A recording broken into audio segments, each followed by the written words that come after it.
Okay, I'm here. I made it. I'm alive. I'm alive. Hello everyone. Welcome into stream. It's been a while. It's been a hot minute actually. Um, basically, I didn't stream last week because my mum was over and so I couldn't stream while she was here. But I'm back now. We're back on the streaming grind. I'm actually skipping an event for this, so yeah, that just shows where my priorities are. Today we're gonna be doing a tier list. So I can't lie, I'm a little bit nervous. Just a teensy tiny bit. Because the last time I did a tier list, every single person and their mothers jumped me. Like I actually got jumped. I don't even remember. I remember doing 2 tier lists. I did one about fast food in the UK. And then everyone was getting on to me for saying that McDonald's is overrated, which it is. But I will not, okay, retract isn't the right word. I will slightly adjust my statement by saying that McDonald's in the UK, it's still mid, don't get me wrong, it's still mid, guys. But it is better than the American one. The American one is god awful. Like the American one is actually, I don't understand how how y'all are accepting that, bro. Because what do you mean $12 meals? Like I genuinely thought that when Americans say that fast food is like low-key getting expensive, I thought they were overreacting. $12 for a cheeseburger meal. Like I feel like y'all need a revolution or something, because that's unacceptable. That's actually unacceptable for the food to be mid as hell. Like y'all don't even have wrap of the day. That's so sad. That's actually so sad.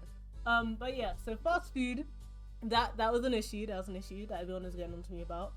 And the second issue that everyone got onto me about was I did a tier list of Nintendo games, and in that tier list I put Super Mario Galaxy pretty low. I think I put it at like D tier, D for Delta. And a lot of people weren't happy with that take. They really weren't happy with that take. So we'll see how our tier list today goes. Hopefully it won't be as bad. Y'all won't be jumping me for my opinions on this. But honestly, I feel like my opinions on this, not that they're objective, but like I feel like there isn't any hot takes in this. I don't know. Maybe it's just me. Hi. Oh my gosh, I haven't seen you in a hot minute. How have you been? Yep, the #1 queen of Yap right here. I've seen a Big Mac meal go for $18. Like I genuinely don't understand how y'all how we haven't fought them yet. That's so unserious. Like when I came up north for uni, all of my fellow Londoners were upset about the price of McDonald's, because where we live in London, we can get McDonald's for like just under £5 for a meal, and then up here I think it came to like 6, and I was like, whoa, hold your horses, like the food ain't that good. So I don't understand how y'all are allowing McDonald's to do actual daylight robbery over there. It's genuinely insane. Although I did appreciate their $5 meal thing that they had. That was alright. I can't lie, just in general, there's a couple of culture shocks that I keep having whenever I go to America, specifically surrounding food.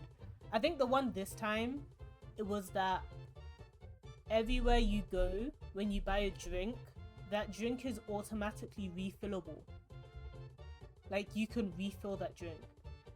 And it's so surprising to me because the sizes of cups over there are so big anyways. The amount of drink that you have is already like 750 milliliters. I don't even need to refill it. But now that I have the option to, I'm like being extra thirsty to refill my drink for no reason when I would not be doing that at home. It's just so odd. It was very interesting to find that out, because obviously, well, clearly not obviously, because America is running on their own thing. Over here, the only time a drink is refillable is if it says. And the only time that's the case, usually, is if you're in a restaurant. If you're in a restaurant, that's when you get a refillable size or a refillable cup. Cup sizes in America are a lie. Small, medium, and large contain the same. It's not a lie. It's not a lie. It's not. It genuinely is not a lie. Because I can say for an absolute fact, when I went to the cinema and my boyfriend got an extra large cup, that shit was big as fuck. Like, that shit was massive. Like, I was looking at it and I was like, why can my whole fist and arm fit down this cup? How am I trying to watch the movie, or am I just gonna be doing shuttle runs to the toilet every 10 minutes? Like, I don't understand the concept of this size. I know that a lot of people have beef with is it Starbucks? I think it's Starbucks, and like ordering a cup that has not glass? Oh my god, what is it called? Why have ice? Fucking hell, glass, you know, glass is insane. Ordering a drink with ice versus no ice. But like genuinely, I know for a fact that the cup sizes are different in America because my bladder can feel it. My bladder can really feel it over there. I'm so glad that you guys have toilets basically everywhere, unlike the UK. I mean, it's a necessary part of it. Considering how much drink you guys have, like it's necessary, but still, really testing my bladder out there. Been pretty busy with college lately. Oh, same. I just came out of exam season myself personally. We just got back our exam results, and let's just say I'm gonna have to work hard for the rest of the year. We need toilets everywhere. We have Taco Bell. You know, I don't know if it's just me. I don't get why eating Taco Bell and like eating Chipotle makes everyone go to the toilet. Y'all, I think y'all aren't eating enough fiber or something. Like, there's something up with that. Or maybe like half the population over there has IBS. Because I be reading some of the like tweets, and people are like, oh, I had ground beef with rice and beans. Like, you know I'm gonna need the toilet after this. Huh? Why? It's beef and rice and beans. Like, am I missing something? American food is really bad for you. I feel like it really depends. I know y'all have a lot of more like additives and stuff compared to our food, but even when I was over there, because I was over there for the last, not the last 3 months, but I was over there from June until September, so I ate a lot of American food while I was over there. But like, I don't know, maybe y'all just don't have a stomach of steel like I do. Because my stomach's had to deal with me trying to eat the food that I make, which growing up was maybe not always edible. I say growing up, like I've been making inedible stuff from last year too. We even have wax on our chocolates to preserve it better. Wax? What the hell is going on over there? Wax? For what reason? For what reason? This actually reminds me of this. It's not entirely similar, but it just reminded me. I saw this video the other day of someone eating a honeycomb, like the bee honeycomb, and they were like, oh, the wax doesn't taste nice. And I was like, well, I'd assume that the beeswax doesn't taste nice. I don't get why we can't just scoop the honey out like everyone else does. But hey, that's just them, innit? Because at the end of the day, I'm not even out here eating honey in that form. I'm just getting the like cheapest brand of honey that's probably not even honey. It's like sugar syrup. Because I don't even like honey like that. But it was just interesting. It reminded me of that. Let us go over to our Balatro page. So while I was looking for a tier list that had all of the jokers on it, I also just want to show this to everyone. I came across this, the Balatro shipping tier list. And I can't lie, I'm very confused. Because Balatro isn't a game with characters in any shape or form. So I don't really understand. I don't really understand how this is a thing. Also, a great thumbnail. But yeah, so we have 2 tier lists. I was trying to look for like any Nintendo tier list, but there wasn't any that I liked. I feel like I'm such a fake Nintendo fan because while I've grown up on all the consoles, the Nintendo consoles being the only consoles that I own, I'm not like that into the fandom because I don't know, not that I don't know these characters, but I don't have personal experience with most of these characters because I've never played their games. So I didn't want to do anything Nintendo related, but what I did want to do is this: a Mario and Sonic at the Olympic Games tier list. So I would say that most of you should know this if you've been here for like more than a year. You would know that I have a hyperfixation on the Olympics and just athletics in general, but mostly the Olympics. Like, I'm constantly watching, well, I watch the actual Olympics when they're on, but like even like the World Championships for athletics, I'm constantly on there, ready and waiting. So I think it's about time that I use a little bit of my hyperfixation to actually like do something with that information. So I'm gonna rank them. I'm only gonna do the opening cutscenes because I actually haven't, despite the fact that I love the series so much, I haven't played all of the games before. Growing up, I only had 2012 on Wii, 2008, and then I also had 2020. I bought 2020, the one in Tokyo. I've never owned any of the winter ones, but recently I did get 2012 on the DS and 2010, the winter one, on the DS, but I don't believe they have opening cutscenes. But we'll start off with our Balatro bit. I don't play Balatro, so I won't understand the stream at all. It is okay. The way that how do I say this? The way that I describe Balatro to people who've never played it before is I describe it as I describe it as like poker with power up. That's basically what the game is. So you have a base chip and a base chip. You have like a base amount that each hand gives you, and then you have these jokers, aka your power ups, that can make each type of hand more powerful. And then you're trying to earn a certain amount of chips. That's basically the game. So we're gonna be ranking these jokers, right? Because honestly, I have beef with some of them. So in my games, I haven't unlocked every single joker yet. I believe I have 130. No, I think I'm missing like 6. I'm like 140 or something out of 150. So I basically know all of these, and then the few that I don't know, I'm gonna bring it up on another screen to look up what they do and then see if I actually like it or not. And then hopefully the Balatro community doesn't beef with me. Doesn't beef with me because of this tier list. So we'll start off strong. We'll actually do it in, yeah, we'll do it in order. So I'd like to remind you all, this is all my opinion. This is my opinion.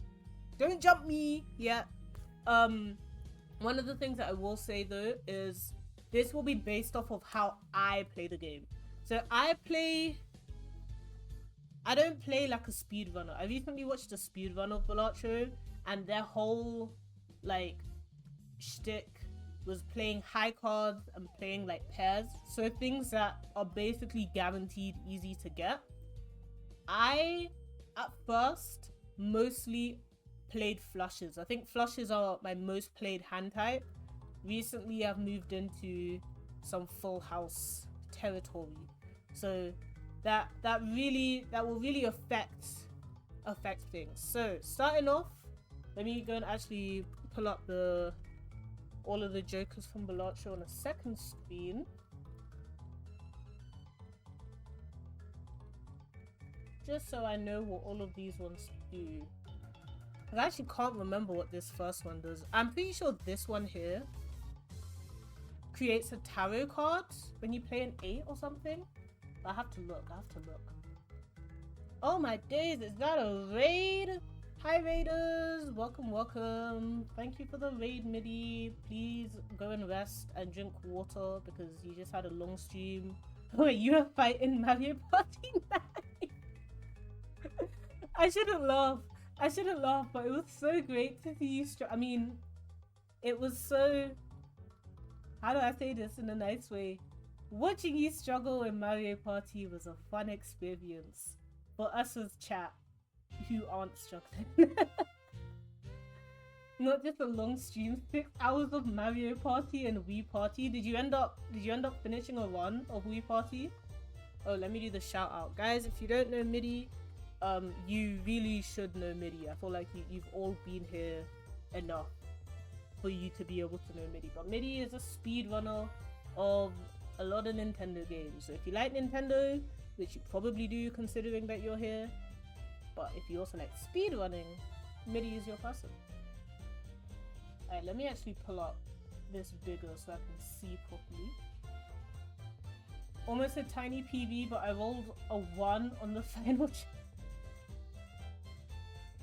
RNG just isn't on your side today, is it? It really is not on your side today. But it's okay. It's over. You survived. Everyone give MIDI a round of applause for surviving. Yeah, so Raiders, I was literally just saying, we're starting our tier list now. I actually don't know. I wanted to just start from the front, but I don't know what Joker this is, so I'm actually gonna have to look it up.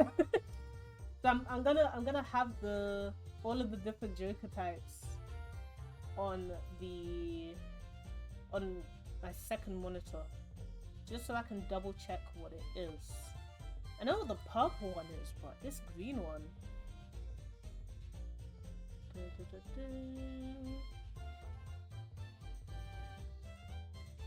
But I've been scrolling for so long and I still can't find it. Actually, let me put it on here so y'all can see what I'm doing as well. I'm looking for an 8-ball. An 8-ball. Okay. What is it? What the heck?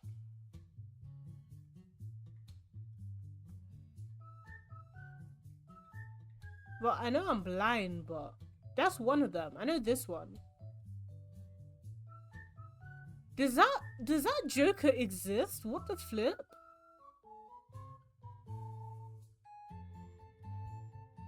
Maybe it's an upgraded version? Alright, we're gonna leave that Joker. I don't know what Joker that is. I don't know what Joker that is, guys. We're gonna pretend that one doesn't exist until we come back around to it. Ooh, the Wii Sports Resort category. Okay, let's see. A few stamps. 1 stamp in every sport versus golf all bunkers. Kinda goofy can I speak English? Kinda goofy categories, but should be fun. What is golf all bunkers? I'm very curious. Alright, we'll start off with this. So this Joker here is the 8-ball Joker, which we saw earlier. It has a 1 in 4 chance for each played 8 to create a tarot card when scored. Now, I can't lie, I've had really bad luck with all of these cards that are like 1 in blank chance of something happening. Most of the time, if it's a good thing, it never fucking happens. And then if it's a bad thing, it happens all the time. And for that reason, tarot cards are alright. They're decent. I would say that they're decent. They're decent. I would put this maybe in like a B tier. It's kind of just mids. Like if you have a tarot card like play style that you're playing with, so if you have the this one here. I forgot what it's called, like the fortune teller or some shit. Or if you're doing just a run that you need more tarot cards for, it could be useful. But I don't like how it's specifically only for a played 8. And like 1 in 4 feels like it's a decent amount, but when you're actually playing the game, most of the time it's not. So actually even, I would put it at a high C. It's a high C. We're gonna try rank it like in each tier. We're gonna try rank it for each tier, but also within the tier itself. Next up, we have, I believe this is called the Abstract Joker. So this one gives you the plus mult. It basically gives you a plus mult for each Joker that you have, plus 3 mult for each Joker card. I don't like it. I actually don't like it. My issue with it is it gets limited to how many Jokers you have, so it can get really screwed over with certain decks. And most of the time, you'll only end up with 5 or 6 at a push Jokers, which means it's capped at plus 15. Plus 15? Yeah, plus 15 or plus 18, which in the grand scheme of things really isn't shit. Like, I've had plus 50 Jokers before. So really, these ones where it's like forced to be on one thing alone, like it has a max, they can get maximum of B. I would put it at, would I put it above or below this now? I think I would put it above. It's much better early game and it's way more consistent than this is going to be. This is more so helpful if you're only doing a specific type of one.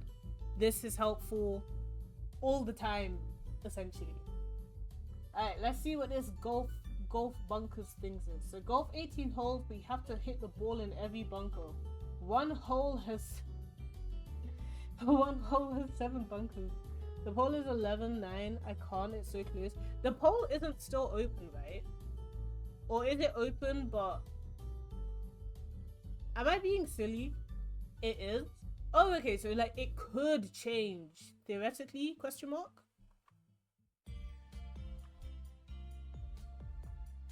Are you gonna be joining? I don't even have Resort. I wish I could. It's so sad that I don't own Resort, man.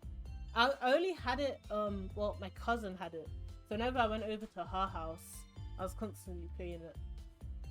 My thing was cycling and my thing was wakeboarding. I really wanted to try the basketball in Wii Sports Resort ever since Poofshot kept fucking basically ending his TV screen over what's the guy's name? Tommy? The basketball pro? Most votes come in within like 30 minutes though. The Wii Fit poll got stomped 24-5. The polls are fun to watch, not gonna lie. It's in the can I speak? The fish server, I'm gonna call it that. You know what I mean? The server with the fish. Alright, next Joker, because I do want to play some Fortnite. So we're gonna be on our thing a little bit. So this one, I think it's called like the Acrobat or something along those lines. It gives you a ×3 to your mult at the end of every, when you play your last hand. It's good, I'm not gonna lie. ×3 is good, and most of the time, if you're on like the last hand anyways, you need it. Like, you really need it. I would definitely say it's at least B. For me personally, I don't use it as much as I probably could use it, but it has helped me out in a lot of situations. But it's just not as applicable as some of the other times mults for it to be an A or an S for me. And so for that reason, a high B. Next up, I don't remember what this is called, but I don't like it. This Joker here, it changed, it's a rare Joker, that I know for certain. Uncommon, rare. What is it called? Ancient Joker. Each played card with suit, and then the suit changes every round. gives times 1.5 molt when scored. Now, my issue with this is the suit changes every round, so it's not actually applicable for certain decks. For example, the checker deck, when you only have spades or you only have hearts, you just can't use this because half the time it's like, oh, times 1.5 molt if you have a diamond. Well, I don't have a diamond, do I? So why are you just there taking up space? Another issue that I kind of have with it is that it's when scored. Most of the time that isn't as helpful because yes, it's a times molt and you really want to use times molts to try and increase the amount of multiplier that your final hand has, but it's much more beneficial for you to do plus molts early on and then have a times molt towards the end, because that will have like an exponential growth compared to doing a times molt early on and having less plus molts. It's simple math. So for example, if we had a number, let's say that number is 5, we could do 5 plus 20 and then times like 2 or something. So that would give us 25 times 2, which should be 50, compared to if you did it the other way around, where you did 5 times 2, which is 10, and then plus 20, that's 30. So because of that, I just don't really like as many of the jokers that do times molts towards the beginning. It's also why I don't really like some of the play in hand abilities for the same reason. But one thing I will say at least is at least it's something better than nothing. It's not really as stackable as others, but it's okay. I would definitely put it higher than these two. So I'll keep it in C tier for now. I can't lie. I'm not the biggest fan of it. Most of the time I'll drop it. It's really not for me. So next up we have, this is a joker that you unlock by having, I think it's like 50 spades in your deck, something along those lines. It basically gives you a certain amount of chips for every played cards with spade suit give you plus 50 chips when scored. I mean, it's alright. It's kind of mid. I'm not gonna lie, it's kind of mid. I only really use plus chips towards the beginning of the game. I feel like it's not as viable towards the end of the game if they can't stack. Like for example, the only way I'd be able to maximize that is if I play all 5 cards and all 5 of those cards are a spade. And then that's only what, 250 chips? I'm okay. I am alright. Like it can be decent, but it's just not as good. I would say it's at least more consistent than the 8-ball joker one, but I wouldn't put it any higher than the abstracts.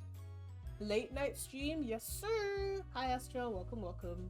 I don't know until when I'm streaming to. Probably really late because I want to finish this tier list, and then I want to do a Mario and Sonic tier list, and then I want to play Fortnite, and then I'll stop streaming.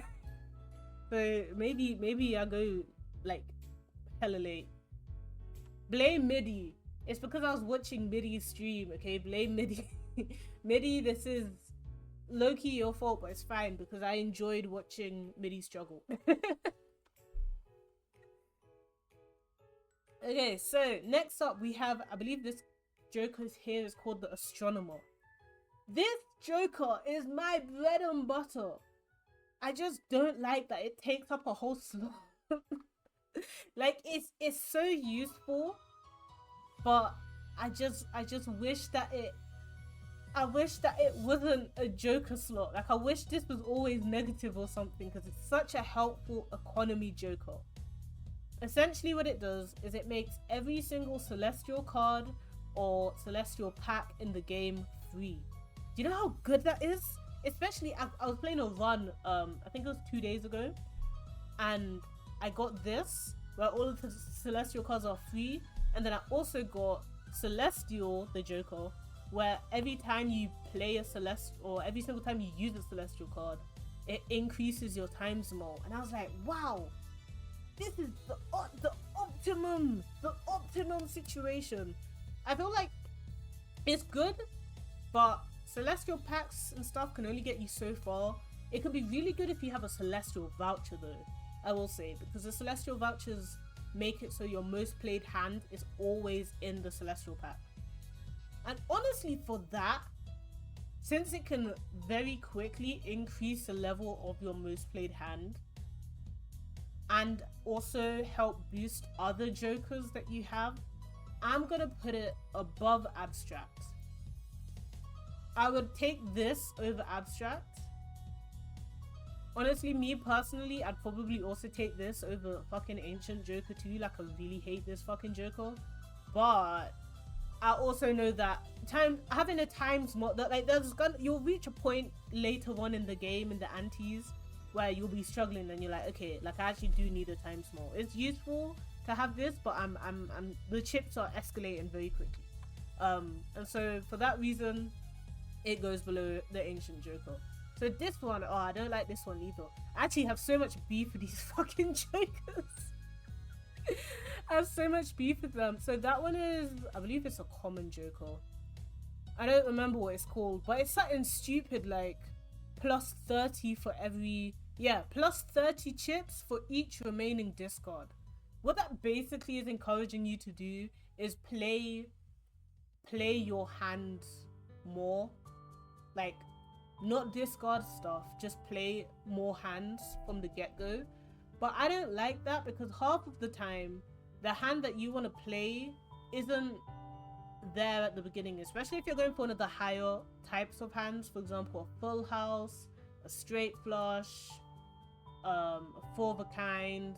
You're gonna have to discard stuff for that, and it's like it would be great if this was like plus 100 chips. Then I could at least see the trade-off. Like, okay, I might not be playing a stronger hand, but the amount of chips that I'm getting way outweighs it. But it just doesn't. So what's the point? And because of that, I think we're getting our first D tier joker. This is very much what is the point of having you. Next up, the king joker, whatever it wants to be called. This joker I also have beef with. Surprise, surprise. It gives you times 1 point, I think it's 1.5 more, times 1.5 more for every, let's see, I'm pretty sure it's times 1.5.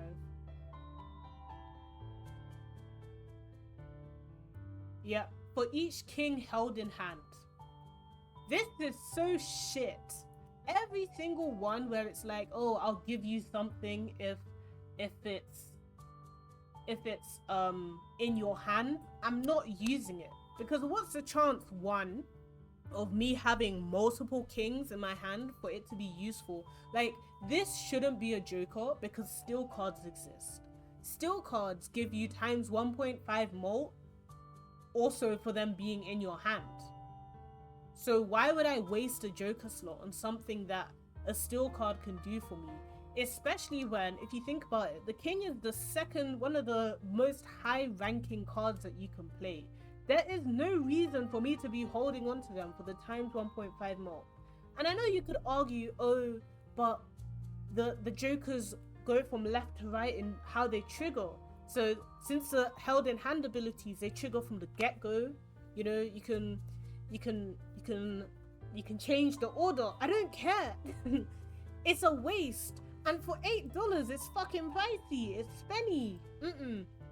Not the one. I'm putting it, I would put it under abstract. Or would I even, no. Actually, no, I'd put it here because the likelihood of you playing a spade is way higher than you having kings in your hand for you to fucking get this magical times 1.5 more. It's such a waste of time. Now we're getting onto some jokers that I do like. Baseball joker gives you times 1.5 more for each uncommon joker that you have in your hand. Now, I learned very quickly that I don't actually like a lot of the rare jokers that this game has. Despite the fact that they're rare, and because they're rare you would think that they're good, a lot of them are either they have too much of a trade-off, or they're just only useful in very specific scenarios. Now the issue with baseball joker is that it forces you to basically only use uncommon jokers for it to be worth it, but there are a lot of good uncommon jokers that are scalable, and so for that reason it's going in A tier for me. And I think it's also just a really good joker to have, especially if you can give it I'm not sure what it's called, but like the Wheel of Fortune tarot card that does plus, that does foil, polychrome, holographic, those things. If you can get that on baseball joker, it's defo a keeper. 1000% it's a keeper. For me, this is always one of my top tier ones to get. Okay, next up we have Blackboard. Blackboard gives you a ×3 mult if your hand, like you play a hand, and then the amount of cards left in your hand, like the ones that you haven't played, if they're all spades or if they're all clubs, it gives you a ×3 mult. It's a hard one. I've only found it helpful in the checkered deck, because then that means I can basically just only play heart cards, and because half of that deck is spades, I'm always triggering this. But it's in the later decks, I find it really hard to get unless it's, or like to properly utilize, unless it's also paired with the smeared joker, which makes basically all the red cards count the same and all the black cards count the same. So I would say it's good, but only in very specific scenarios. Personally, I'm not picking this up over these two, but I feel like it has a bit more, objectively speaking, it has a bit more of like utility. So I'd probably put it maybe like, I think here, honestly. Like, I'd prefer to just get the free econ than hope and pray for this. But I also know that there are some decks and some hand types that this is really good in. Next up, we have one that might cause a little bit of controversy because of what I said earlier. This heart card here, this heart joker, I don't remember what it's called. It's one of the 4 suit jokers that you get for having too many of them. It has a 1 in 2 chance for played cards with a heart suit to give ×1.5 mult when scored. So I think this is better than the king joker, because this is giving it to you when it's played. You know the suit, and that suit will be a quarter of your deck, compared to the king. That's only 4 out of, what is it, 52? Useless. And for them, you have to not play it, while for this, you're actually playing it. I wouldn't say it's the best, but it can be really nice, especially since if you have enhanced heart cards, so they have like a plus mult or something, or if you even just play flushes with hearts, this becomes really, really helpful. So I would put this at, I'd put it at low B, honestly. I'd put it at low B. It's definitely one that I pick up frequently, like if I see it, but there are much better jokers. Okay, this joker here, I don't know its name. It gives you chips for the amount of cards that you have remaining in your deck. I can't remember if it's a common or uncommon joker. I believe it's a common joker. Here it is, blue joker, plus 2 chips for each remaining card in deck. I don't really like it. If you haven't figured it out yet, me and chip jokers, we're not friends. We're not friends at all. As I said earlier, most of the time, I want to discard cards in order to get what I really want. This is only really useful if you're doing a lower hand, like a lower hand, how do I say this? A hand that doesn't use as many cards. So if you're playing something that's like a pair or something that's like a high card where you don't need to discard lots for it, this can be really useful, especially since the amount of chips that you get is also really high. But the amount of times that you play hands, the more you play hands, the more it reduces. So I'm gonna put it, I think we have another stinker here, D tier. But I would put it higher than the other one, because this one gives you chips for the amount of discards that you have left, which will all be consistent. But this one, while it goes down, having plus 104 chips off the get-go is likely, keyword likely, to help you actually get the like goal blind amount in one hand. So for that reason, it's going there. Now we have come to one of the best, if not the best Joker in this whole fucking game, Blueprint. Blueprint, if you have enough money for Blueprint, you go and fucking buy Blueprint. If you don't have enough money for Blueprint and you have disposable things that you can sell, you fucking sell those things for Blueprint. Blueprint is your holy grail in winning any game. Literally any game. If it's there, you pick it up. I don't care what you have, you pick it up. Instant S. For those of you who don't know what Blueprint does, it copies the ability of the Joker to its right. So for example, if it was here, it would copy the baseball Joker's ability, which is so helpful for exponential growth.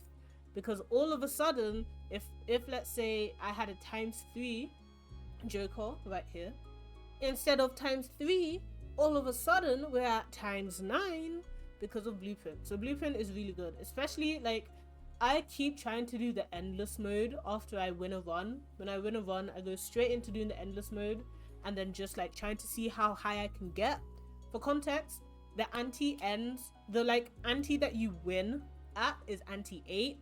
The highest I've gotten to is ante 11.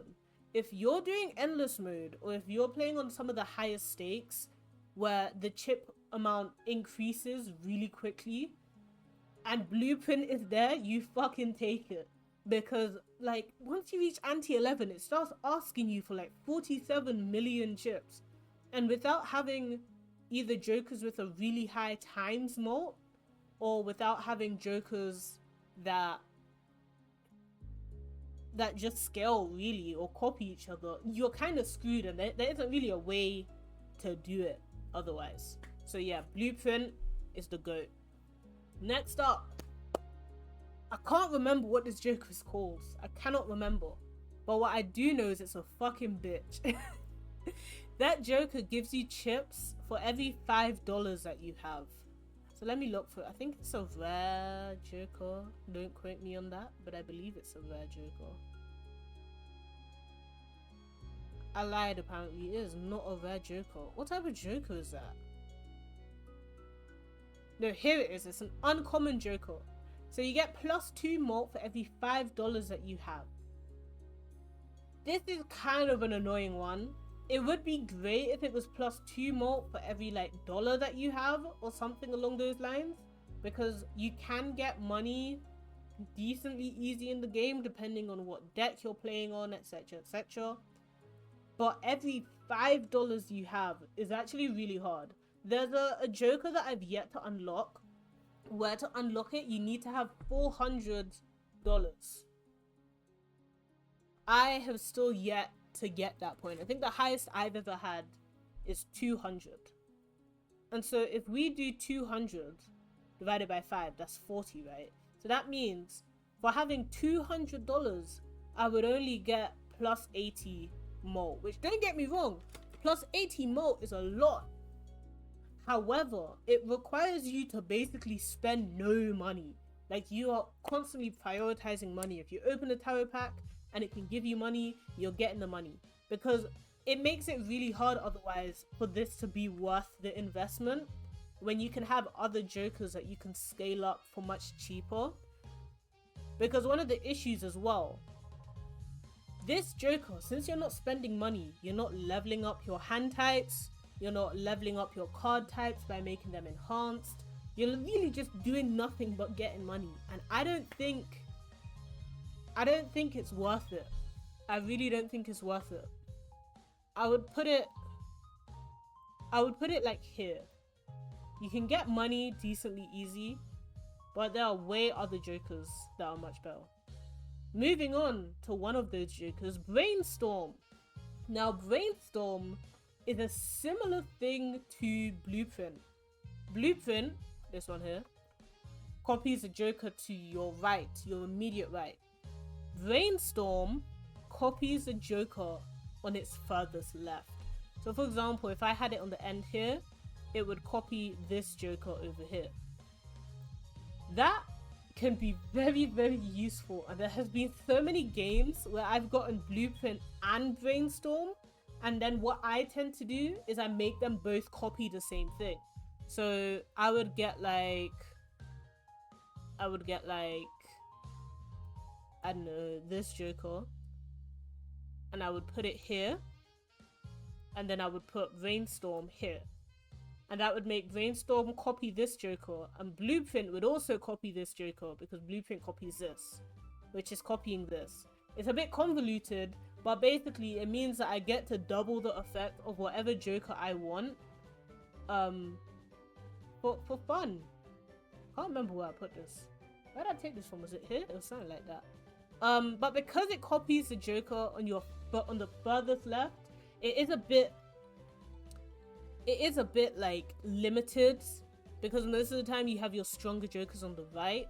So for that case, I'll put it at high A. But I would say if it copied the ones on the right, it would be S tier, but that's what Blueprint is. So yeah, high A. If it's there, most of the time I will take it. Actually, almost all of the time I will take it. Actually, no, I'll put it at a lower S tier. That's what I'll do. Next up, we have the Bull. So this one is similar to Bootstraps, where it gives you +2 more for every $5. But the Bull, it gives you +2 chips for each dollar you have. So you're still scaling up your money very quickly. However, chips, because it's per dollar that you have, it scales way faster. And once you are past like $100, you can still safely spend while having a decent amount of chips added to your base amount. So I would put the Bull at a low B tier, I think. I think a low B tier is where we're sticking with it. Alright, moving on. Can't remember what this joke is called. It's called like the burglar or some shit. Essentially what it does is when you select a blind, so when you start a game, it destroys all of your discards. So you can't discard anything. But in return, it will give you +3 more chances to play a hand, which is useful because in every single deck, extra hands that you get cause you to spend more money. Is that how? No, every extra hand that you have when you finish a game gives you money. So obviously having more hands gives you more opportunity to have extra hands at the end, so you can get more money. But it's only really useful with very specific playstyles, and it doesn't really vibe with my playstyle. I'm very much a discard Andy, like I'm discarding shit all of the time. But I can see its appeal in very specific situations. It's definitely going above Bootstrap. Me and Bootstrap, we are not friends. We are actually not friends. Anything that's like to the right of Bootstrap and below, just know that I'm not picking that shit up in a run. Things that I will pick up though: Rare Joker, Instant S. This is so good. It upgrades the hand of your first discarded hand. So if I was playing and the first thing I discarded was a high card, it will upgrade that high card. And it's so useful when you have this fucking shit going on. So you have Blueprint and Brainstorm and whatever the fuck this wants to be called, because you can upgrade your hand so quickly using it. Even if, for example, so what I would do with the checkered deck is, because I was constantly playing flushes, and flushes are so easy to get in that deck, I would just discard a flush and it would instantly be leveled up by 3 every single round. So it's really good for increasing hand types, especially either ones that you play if they're really common. For example, a high card, if you're doing a high card type strat, this joker is your bread and butter. You need this joker. Just discard a high card every single round and very quickly level it up. It's amazing. We love this. I believe this one is business card. I think it gives you $2 for every played every played face card. It's either every played one or every one that's kept in your hand. I can never remember the difference between them. Every played face card, so it has a 1 in 2 chance to give $2 when scored. I mean, it's alright. Like, it's not life-changing or anything. It's definitely one of the first ones to go. I'd be picking it over the thief. I'm not picking it over the spade. Honestly, I should just do this in order of like how I'd pick it. I would pick this over that. But then with this logic, this would have to go up here. Okay, we're moving things around just a teeny bit. Just a teeny tiny bit. So this Joker is one I haven't unlocked yet, because these Jokers are really hard to get. Normally you get Jokers from just in the shop, or you open something called a buffoon pack and it has a bunch of Jokers in it. And that will be for the common Jokers, the rare ones, and the uncommon. But then there's the legendaries. The legendary Jokers you can get from opening a spectral pack. And it'll be like, create a legendary Joker. And there's only 4 of them. So far, 5 of them, I lied. There's 5 of them. So far, I've only played with 1 of them. And I haven't unlocked the others. I think I did have the opportunity to play this one, but I think I looked it up and I decided that I didn't like it. So this Joker gains ×1 molt when a face card is destroyed. Keep in mind, it says destroyed and not like for the lack thereof. Because there is a deck called the Abandoned deck where you get basically no face cards starting out, which is great for like runs that you just want to do numbers with, but it's terrible for something like this because you do not even have face cards to destroy, so it's useless. I don't like it too much because I'm like, my face cards are my highest ranking cards, but I can see its appeal, especially since it gains ×1 instead of like times something else. But I definitely think that there's way better legendary Jokers than this. But I would put it in B tier. There are scenarios where it can be very helpful. For example, glass cards. You could change your face cards into glass cards because glass cards have a 1 in 2 chance of breaking anyways. So when they destroy, then you can like reward yourself by gaining ×1 on your Joker. But otherwise, it's not really the one that I'd personally go for. But like, you don't get the choice. You can't even choose what legendary Joker you want. It just gives one to you, and that one can be whichever of the 5 it chooses. So next up, we have this really fucking annoying one. This one is shit, I can't lie. The rare Jokers are actually just constantly taking L's in this game, because I don't understand why they made so many of the rare Jokers just bad. Just bad for no reason. So this rare Joker, Campfire, it gains ×0.25 molt for each card sold, and it resets when the boss blind is defeated. Why do I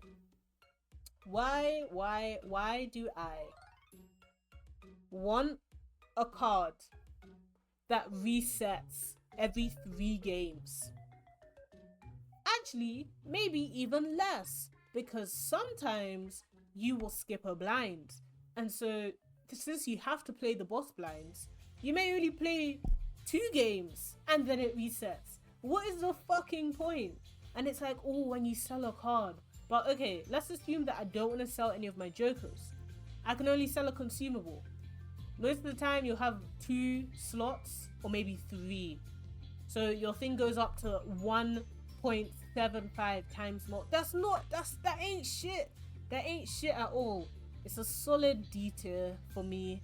It's such a bad Joker. Like, I've never gone out of my way to pick this up. And if I get it from a Joker pack, I just sell it immediately. I just get it for money. Because what else am I supposed to fucking do with it? Why are you resetting? That's so useless. Like, that's actually so useless. Because it's like, either you're like some of these Jokers where it just has a ×molt and that stays the same. For example, this one is always times 1.5. This one is always times 3. There's no way to increase it. I'd rather you just do that instead of you doing this, oh, like I can increase technically, but I reset every time. And why are you playing with my emotions? Just do one or the other. Literally just do one or the other. And speaking of one that does one or the other, I can't remember what this is called. We're gonna call him the businessman because he looks like he's here to do serious business. He looks so sussy. This is giving like, what's that one shoe? The black Air Forces? Because why are you there in a hoodie and sunglasses? Just stood in the corner menacingly. But yeah, he gives times 3 molt if the hand you've played has been played already. Yeah, that's really it. So if I played a flush, he wouldn't activate. But then if I played another flush, he would. This can be really useful if you have a hand that comes often, or if you have hands that, if you have a lot of hands to play. So if you have like 5 hands or something where you know you're going to be playing your hand type a lot of times. Very, very useful in that respect. Most of the time I would pick it over all of these. Let's go in there. A nice little solid B tier. It's not A tier yet.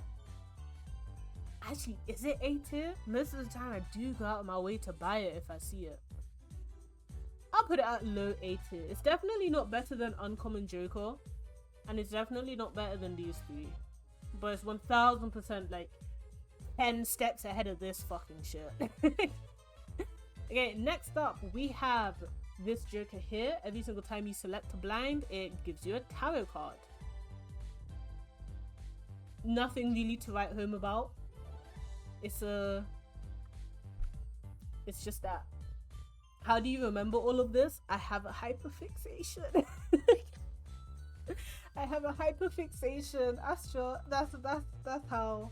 I've literally been playing so many games of Balatro as of recent. I had to slow it down a lot during exam season, and like I really had to slow it down, like to stop myself from playing the game instead of revising. I had to revise while listening to the music of the game, because it would like trick my brain into thinking I was still doing something related to it when really I just wasn't.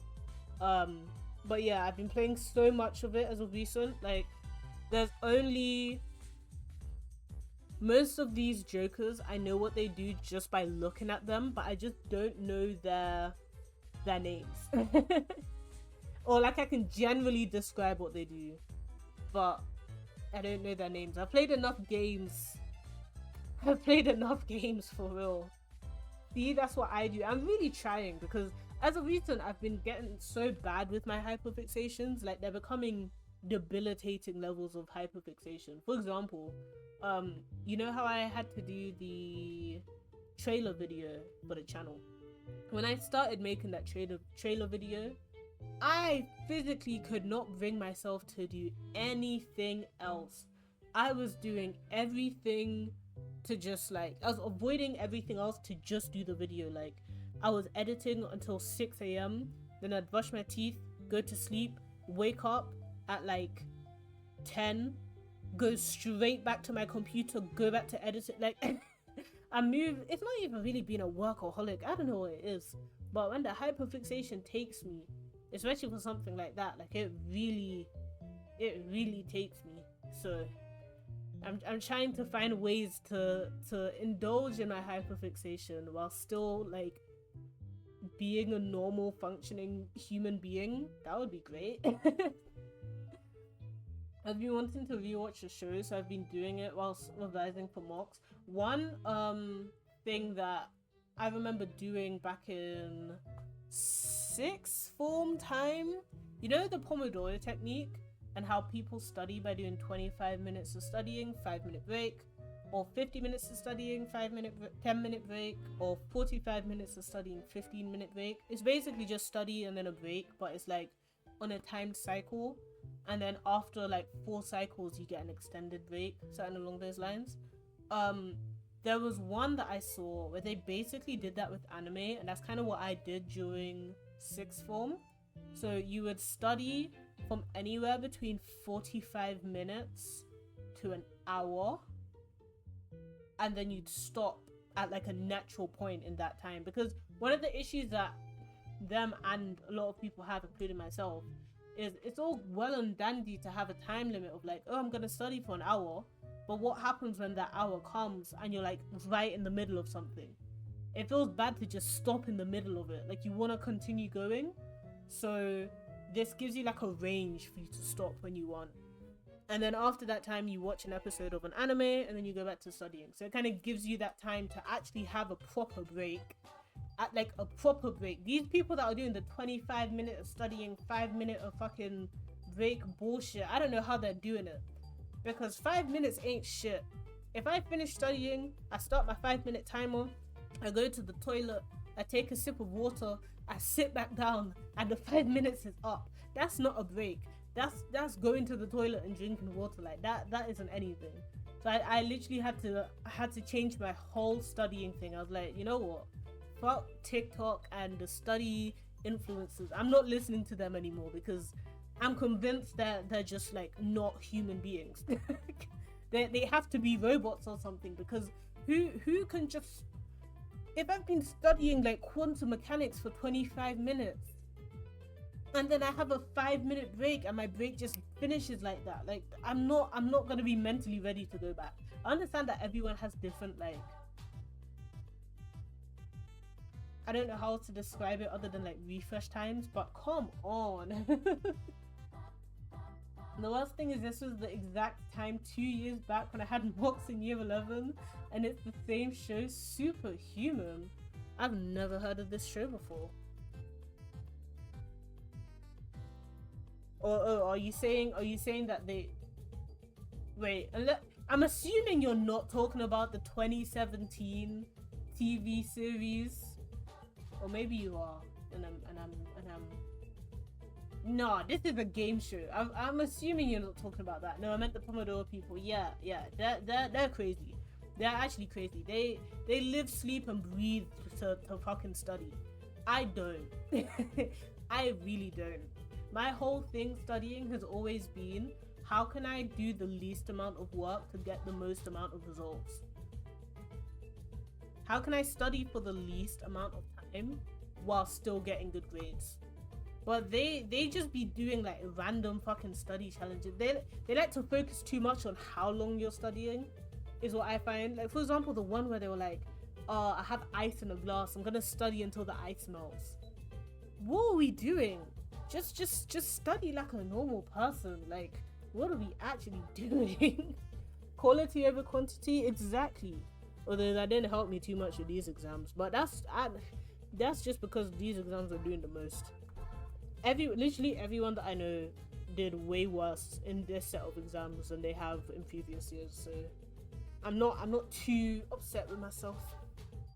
Alright, let's go back to doing this tier list before I don't end up doing it. I got an exam on Monday at 9:10. Good luck. You got this. I believe in you. I'm so glad that mine are over until summer. Like, I can't do the midweek exams. Now back to Balatro. So this joker here, it gives you a tarot card. We're doing a speed run round now that Coconut Mall is on.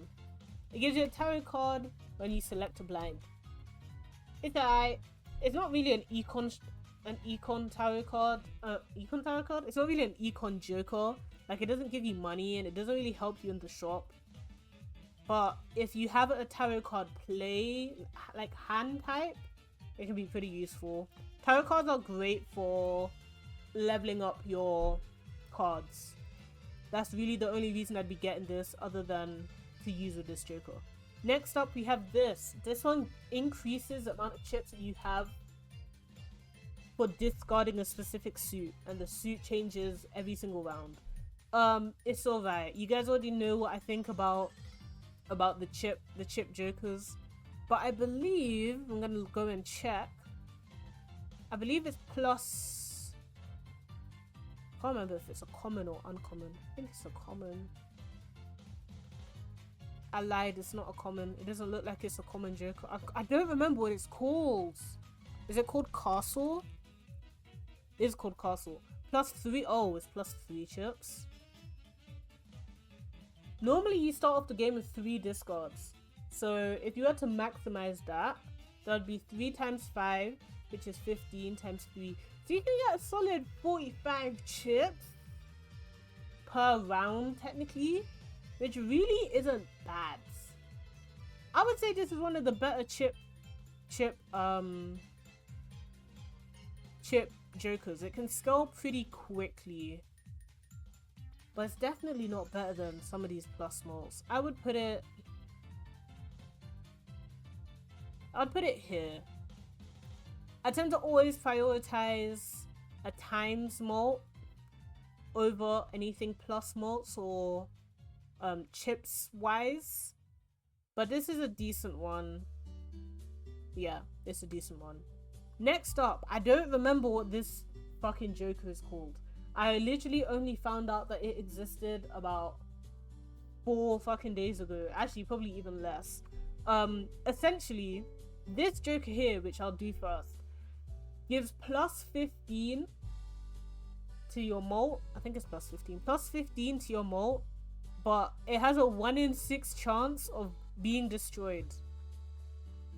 That's his whole shtick. Is a 1 in 6 chance of being destroyed. I've had such shit luck with this Joker. I will play it and then it will instantly destroy it. I've never had this Joker for more than 2 rounds. Like, it's actually so bad.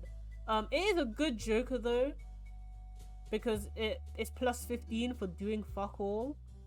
So it can be good early game when you don't have things like leveled up yet. But that 1 in 6, you notice very quickly, you'll feel it when it goes. But once this is destroyed, apparently, and this tells you how much I fucking buy this Joker because I didn't know this. Once this is destroyed, this Joker can end up in the shop, which is basically Super Banana. We have Banana and Super Banana. Super Banana is a ×3 malt, but it has a 1 in 1,000 chance this card is destroyed at the end of the round. And as you can see, it can only appear in the shop when Banana has destroyed itself. So this is literally like gambling. These 2 Jokers are basically just gambling. Like, I know the whole game is essentially gambling because it's like based off poker and shit, but like this is the real gambling. I've not used this before, but 1 in 1,000 isn't terrible odds.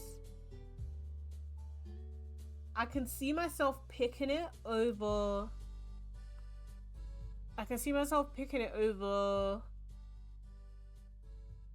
These ones. But that 1 in 1,000 would scare me. So I don't know about this. I'd probably put it here. It's barely higher than this because it's useful in all hands instead of just the final one.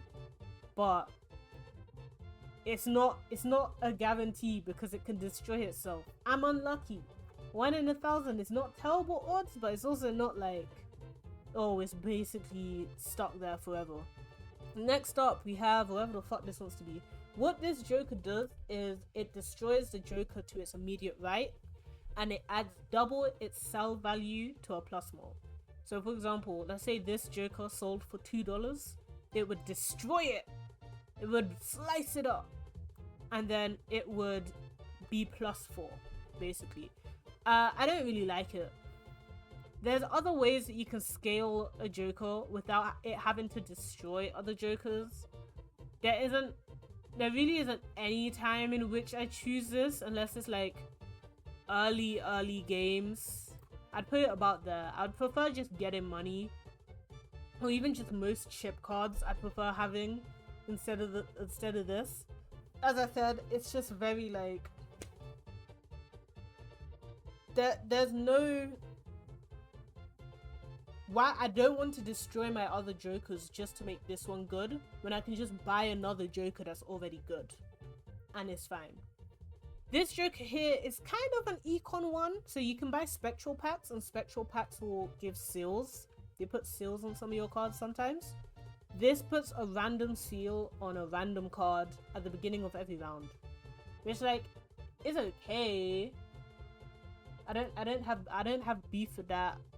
It's being useful in some scenarios. I prefer it to the tarot card one, and I'd prefer it to this money one because this money one is just way too hard to scale for me personally. But I think I just prefer to have basically any other joker. So kind of a stinker. And this one here, free reroll in the shop. It goes there. I don't even think it's worth the C rank. That does not need to be a joker card.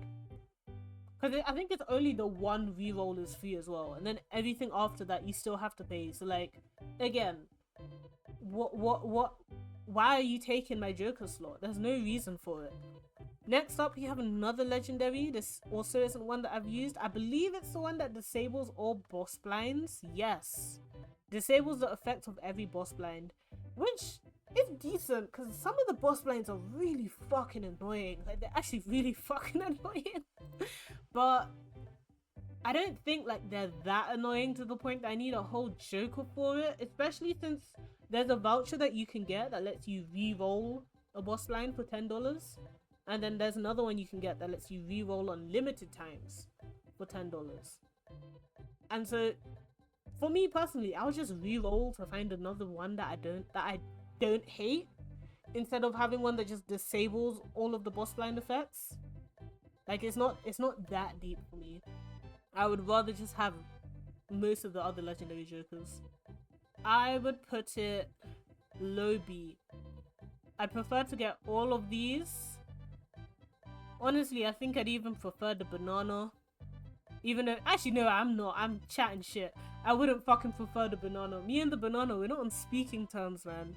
We are not on speaking terms because of how it's 1 in 6 has screwed me over in the past.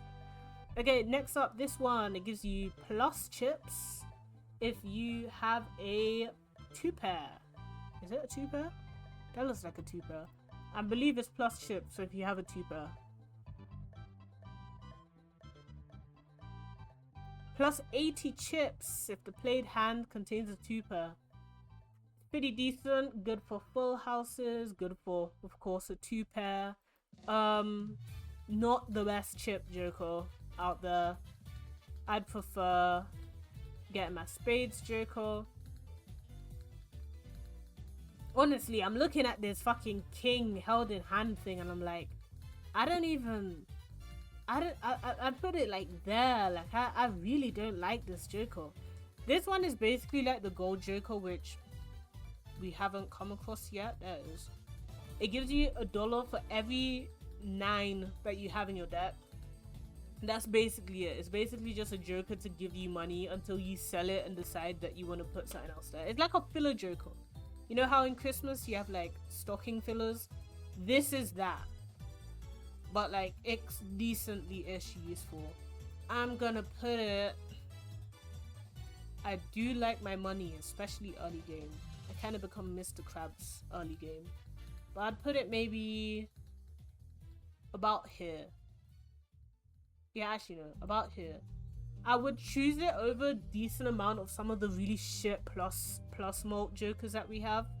But once I start getting into times mult jokers, most of the time I would choose the times mult over this.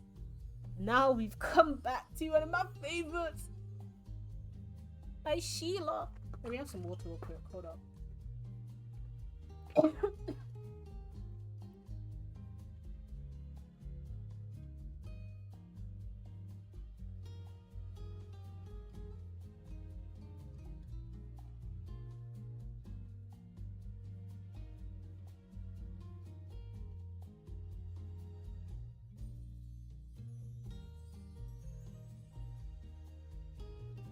Ooh, sorry about that, guys. I fucking got sick last week Saturday, so I'm like actually fighting my illness still. Anyways, my Sheila, this right here is one of my favorite jokers in the game. I don't prefer it to Blueprint. Blueprint is just so versatile. But this, every time you use a planet card, it increases by times 0.1, which is amazing because you use planet cards a lot, especially if you have this econ joker. It's great. It's very easy to scale. It doesn't scale as quickly as another joker that's here, but it's really good. I prefer it to brainstorm, and I prefer it to the discard. Yeah, currently this is our second joker. Next up, our flush joker. So this is a plus chips for every flush that you play. I think it's 100. Is it 100 chips? 80 chips. It's alright.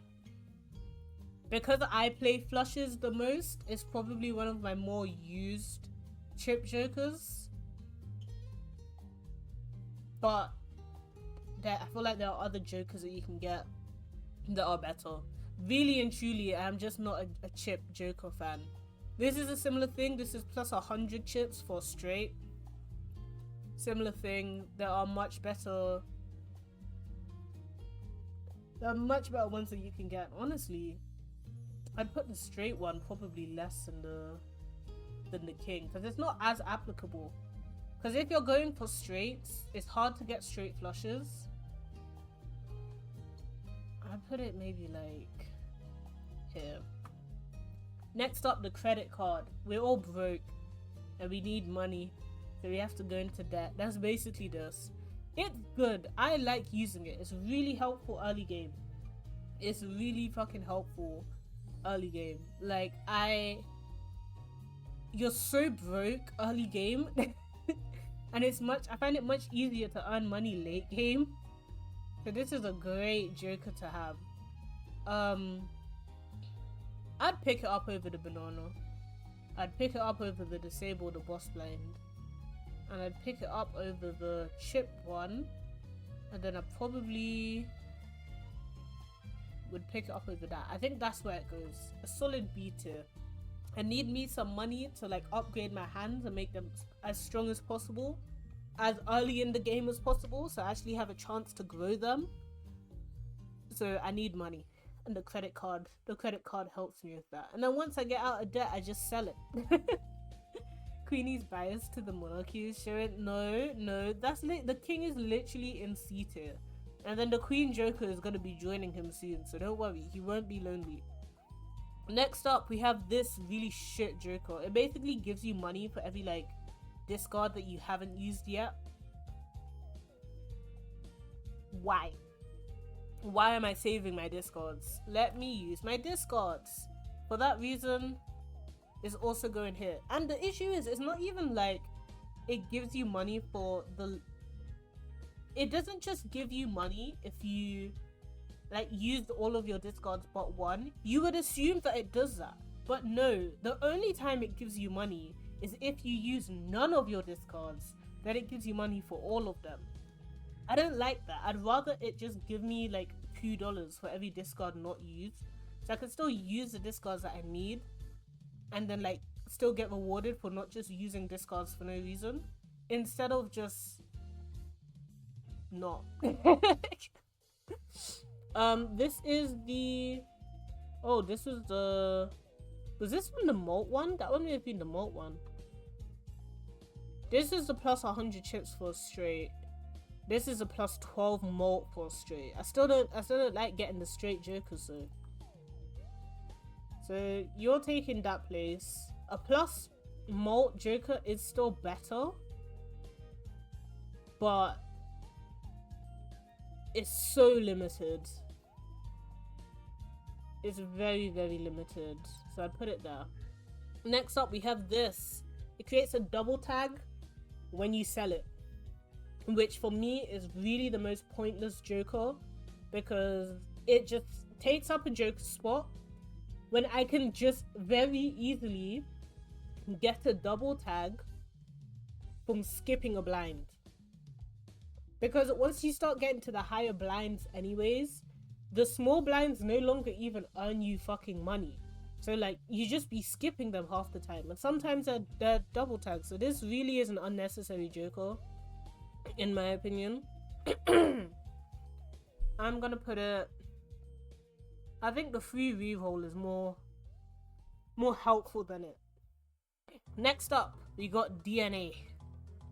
Fun fact, guys, that isn't really fun, but well, it's a fact, but it's not really fun. And I kind of forget about this just because of my age. I keep forgetting how recent a lot of the like scientific things that we know as facts today actually came around. Because I was last year I was speaking to my one of my lecturers was lecturing, and then in it he talked about DNA, and he said, oh, when I was in uni, like, the structure of DNA had only been found like 20 years before or something. Do you know how insane that is? Like, when he said it, I was like, my god, that like DNA, we didn't even know, like, this classical DNA structure, this shape, this double helix that we all know and think of when you think about DNA, that you know even as a kid, that shit is not even 100 years old. Like, it's actually insane. Like, there are people alive right now who were born before we knew what DNA looked like. It's crazy. It's actually insane. Anyways, DNA, it copies a card. If you play a hand, it copies that card exactly. It's decent. The issue is you have to play a hand and have like one single card in that hand, and it kind of wastes the hand, but it can be a really good way to get some of the higher level hands, like the 5 of a kind, etc., especially if the card you're copying is enhanced. They're really useful for that. I'd put it low B. It's a good one. I'd be picking it up. Older than DNA is crazy. I know, like, when he said it, I was like, what the fuck do you mean DNA was discovered recently when I was in university? Huh? Like, what do you actually mean by that, bro? It genuinely shook me. I was like, I wonder what our version of that is going to be. Like, in the future, in like 40 years from now, there's gonna be someone streaming on like the metaverse or some shit, talking about, oh, do you know that there's people older than X? I wonder what that's gonna be. I wonder what the new thing is gonna be. Anyways, getting distracted. Not Dogecoin. Oh my god, Dogecoin and Bitcoin. Maybe actually cryptocurrency, specifically Bitcoin. I don't think some of the other ones are gonna survive. We got driver's license. Driver's license is a solid. It's definitely up here. I would put it above poker hand. It gives you ×3 if you have at least 16 enhanced cards in your deck. 16. Most of the time, at least for me anyways, I will have more than 16 enhanced cards because I just kind of start going on a frenzy of enhancing all of my cards. Amazing Joker, and it works every time, unlike this one where you needed to have played the hand before. So really good. +10 for your flush. You know me, I like my flushes. This is one that I tend to go for. Honestly, I'd pick it up over these two, and then would I pick the banana up over this? No, I think the banana goes down. I'm scared of this banana, guys. Like, the banana is, I actually have trauma because of the fucking banana. Because it just doesn't like me. It's constantly throwing itself away. Anyways, the Drunkard Joker gives you +1 discard, I believe. That's its only purpose. A +1 discard. It's okay. It's like alright early game, but like once you start getting later game, I would just rather have a plus more or a times more, because there is a voucher that does this.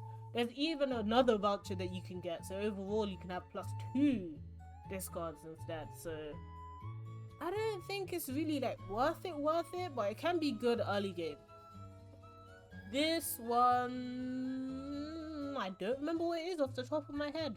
I think it's something like it re-triggers the final hand. I'm unsure of if it's a common or an uncommon Joker. Dusk. V-triggers all played cards in final hand of the round. Yeah, I mean, my issue with the V-trigger like card and the V-trigger seals is that it re-triggers it when it's played, instead of like going through all of the cards and then re-triggering all of them, which I would much prefer. I don't really like most of the re-trigger cards. I've yet to actually use this one because I'd just rather not use it personally. I would put it here. I'd prefer getting a seal, 1000%. I'm gonna swap these two around as well. I'd prefer getting a seal, 1000%. This doesn't really do it for me. Now the egg, this cute little boy. Look at him. Look at him with his lipstick on. This egg, at first, I didn't really have much feelings for. Yo, why does it sound like I have a crush on this egg? Hold on. I didn't really like it that much. But then after doing the Jimbo challenge, the omelette that we did a couple streams ago, I've fallen in love with it. I can't lie. I have fallen in love with it. It's really, really good for just money. Money, money, money. It's so helpful. And it's also really good for, it's not here, the swashbuckler joker over here, which increases, it scales it basically, because this increases by like however much the total sell value of all your jokers are, and this increases its sell value at the end of every game. I tend to pick this up a decent amount, even if it's just for the money. I'd put it like here. If I'm going for any money bearing joker that's not the credit card, I would go for this. Yeah, that's basically it. Next up, erosion. Erosion is not for me. It doesn't work with my playstyle because I'm way too scared of getting a game over by running out of cards. I'd much rather have a game over that's by me just being shit at the game than me running out of cards and being unable to play something. But it's decent. It has a plus erosion, +4 mult for each card below 52,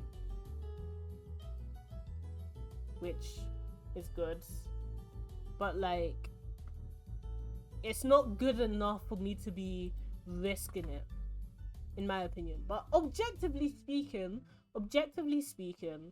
I would put it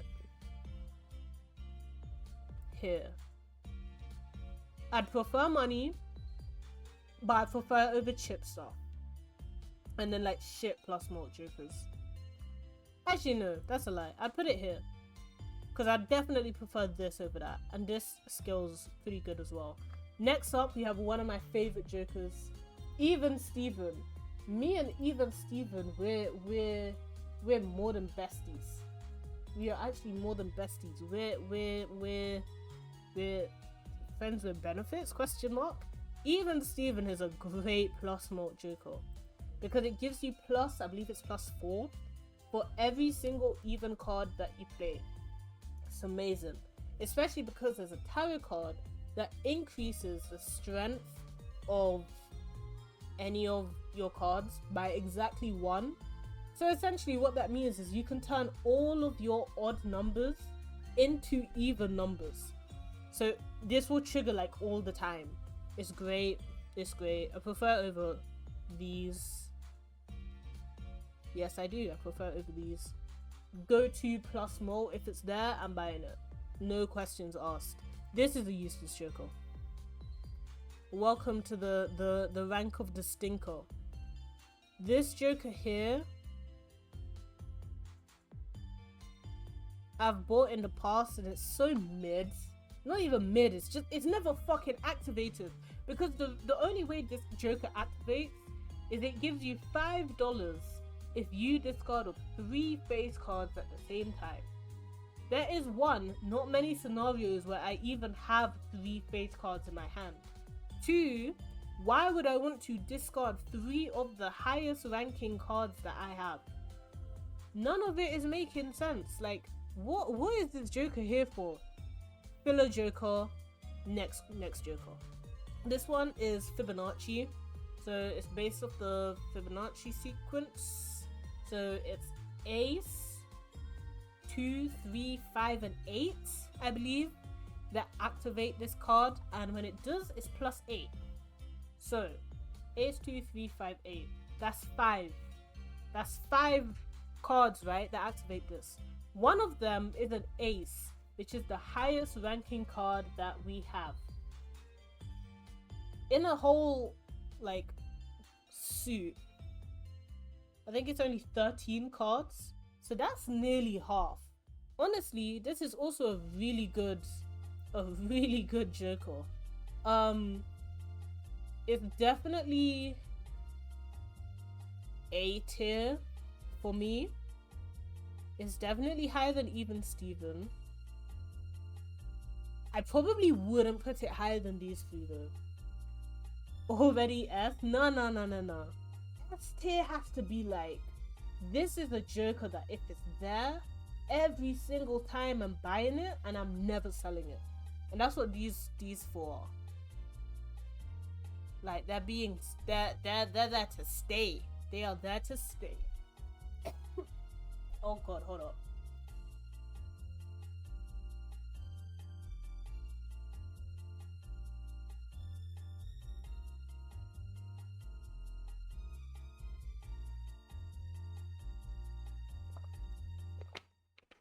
Yo, to this day, I'm still upset. Last week, Saturday, I had a society event. Half of the people that I know that went to this event, we all got sick. There was a fucking patient 0 there spreading their germs. So, like, all of us are sick now. And I'm just at home. It was way worse, like, a couple days ago too, but at least I'm getting better. Anyways, don't remember what this is called. That is hater stuff. It literally reminded me of fucking COVID. You know how there was a super spreader? Like that one person who came back from holiday in the UK, and then they were like really the one to spread it, to like start the spread in the UK. That's what it feels like, but like my society and whatever the fucking bubonic plague that they've given me. It's really annoying. Who even was that guy? I don't even think we know, and I don't think they would. I'm assuming like important people know, but I don't think they would ever tell the public because of what you just said. They would have got jumped. Like, everyone would have been so vexed with them, even though this was at like right at the beginning of the pandemic.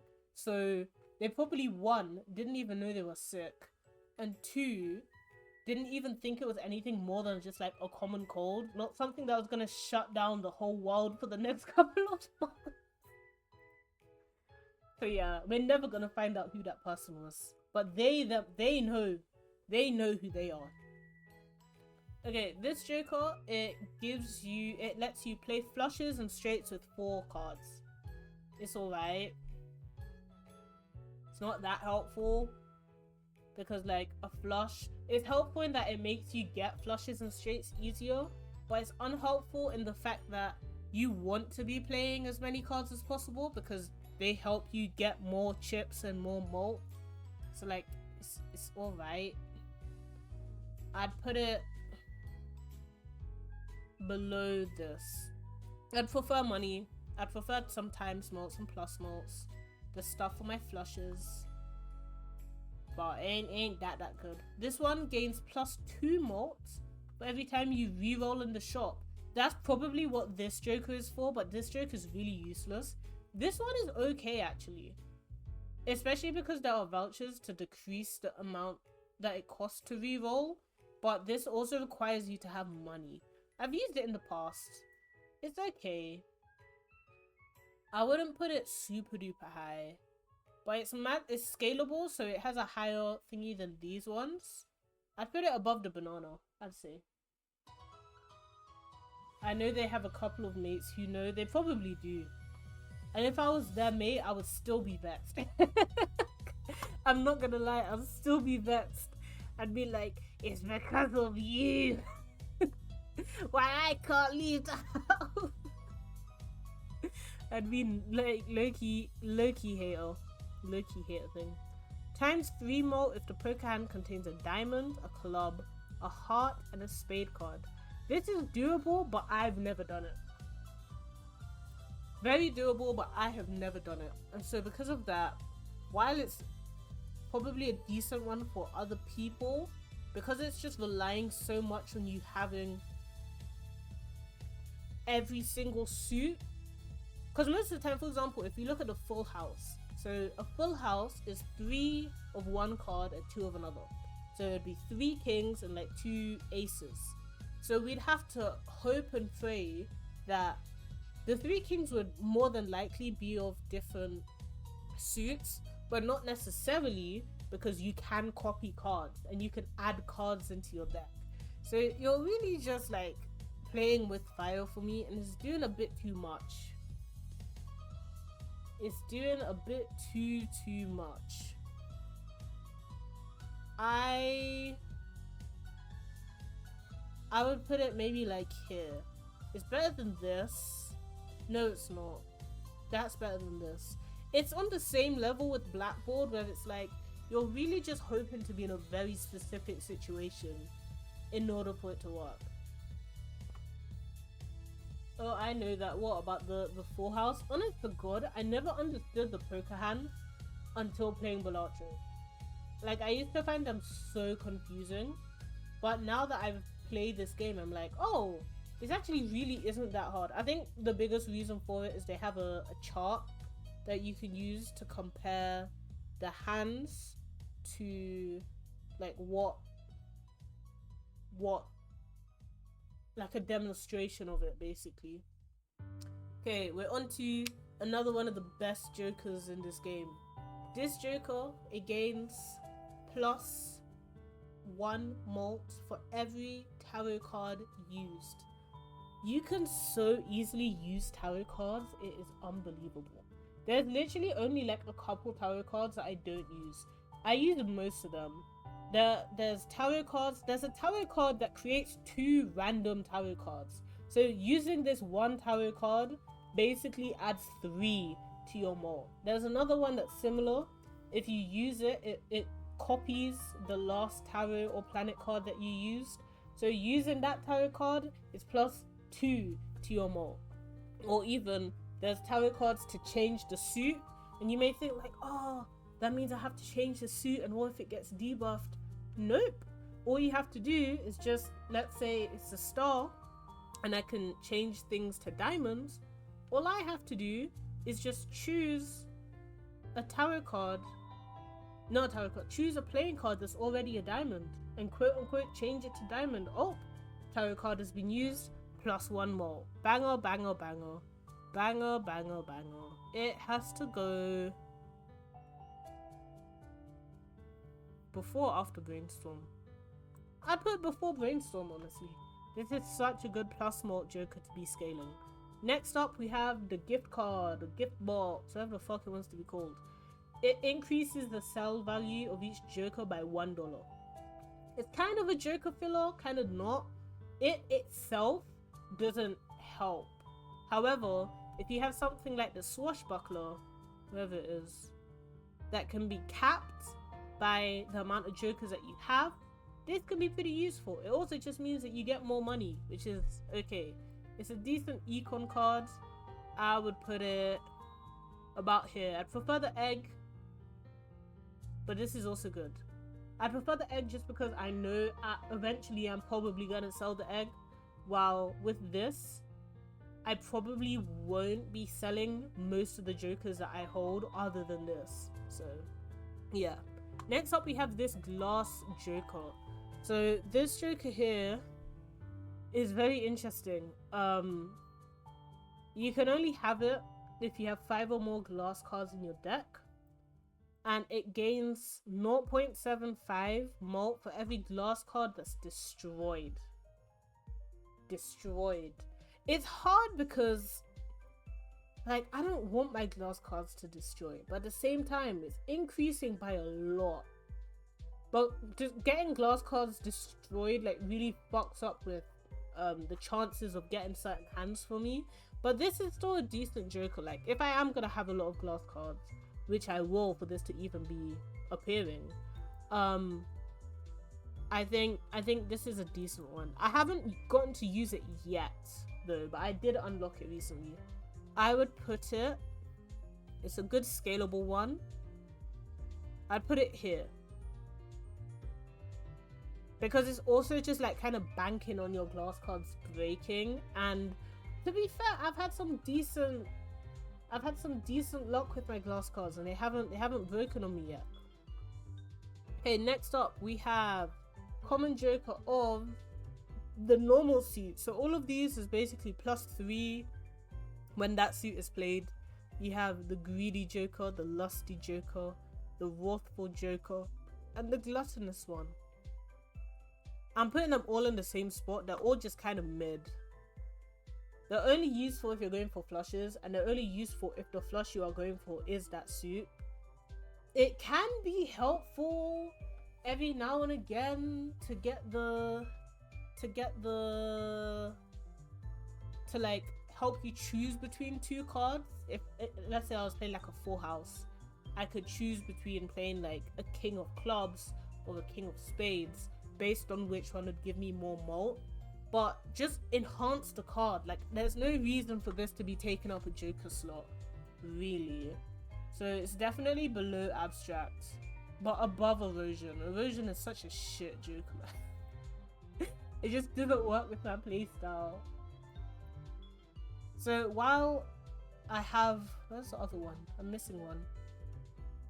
Here it is. While I have them in this order, just know that they're all as shit as each other. I'll put the heart and spades next to each other up at the front because I prefer the checkered deck. But like they're all shit. They're all mid as hell. That's not 7 deadly sins. But when I found out that this one is called the lusty fucking joker, I was like, oh, okay.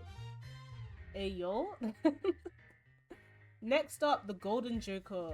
The golden joker just has to go next to the 9 joker, the cloud 9 joker, because they do the exact same thing. They give you $4. And that's it. Now this, I don't know what joker this is. This is giving like Charlie and the fucking chocolate factory. Let's quickly search through to look for a golden ticket. Here it is. Played gold cards earn $4 when scored. This is interesting, actually. This is really interesting. So normally gold cards work by having to stay in your hand and they give you $3, but this actually gives you a way to play them and still earn the money. Do I think it's like worth though? No, that's the question. It seems like it could be a decent econ joker. I would probably put it above these two, above this, but below the egg. The egg just has much more feasibility because when I sell it, 1, I get a lot of money back, but 2, even if I don't sell it, it also helps a lot with increasing the level of my hand. While with this, it's only really useful for earning money while I play, instead of like actually making my hand stronger or weaker, I guess. It's just kind of neutral. It's mostly just money, money, money. Next up, the green joker. This joker, it punishes you. It punishes you for discarding cards. And you already know my feelings about discarding cards. I have to put this next to its friend, which is this one here. The like burglar. Because they work really well together. Since this gives you no discards, it only lets you play hands. This will increase its mult every single time.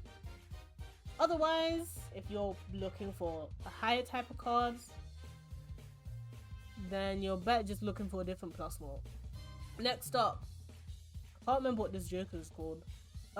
This one, it has an ability to re-trigger 2, 3, 4, and 5, I believe. Which, I can't lie, it's kind of shit. I'm not even gonna look for it because I'm pretty sure it's those numbers, which is kind of shit. I would still pick it up over them.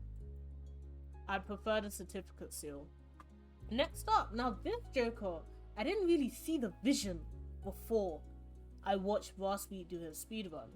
This joker adds a plus 20 mult if you have a hand that is 3 cards or less. Now at first I was really confused. I was like, oh, But that means I can only play a 3 of a kind, I can only play a pair, or I can only play a high card. But if you have splash, that means you can play 3 high cards. So like 3 of your highest card and then plus 20 molt. And plus 20 is a really good like dedicated molt to get compared to something like misprint. So I would put it up decently high. It's limited in the fact that, you know, it has to be less than three cards in your hand. But I would say it's pretty high. I would put it over the banana, because this fucking destroys in basically 6 rounds. At least this, it will stay with me. I just have to make sure I'm only playing like a specific hand type. Next up, I'm gonna do this. It re-triggers the first card in your hand that you've played. It's decent. It's not really my favorite, but it's okay. I'm gonna put it... Where am I gonna put it? It should be higher than the money jokers. And it's probably higher than these two, because it's very versatile. And this. And this. Actually, I'll put it like here.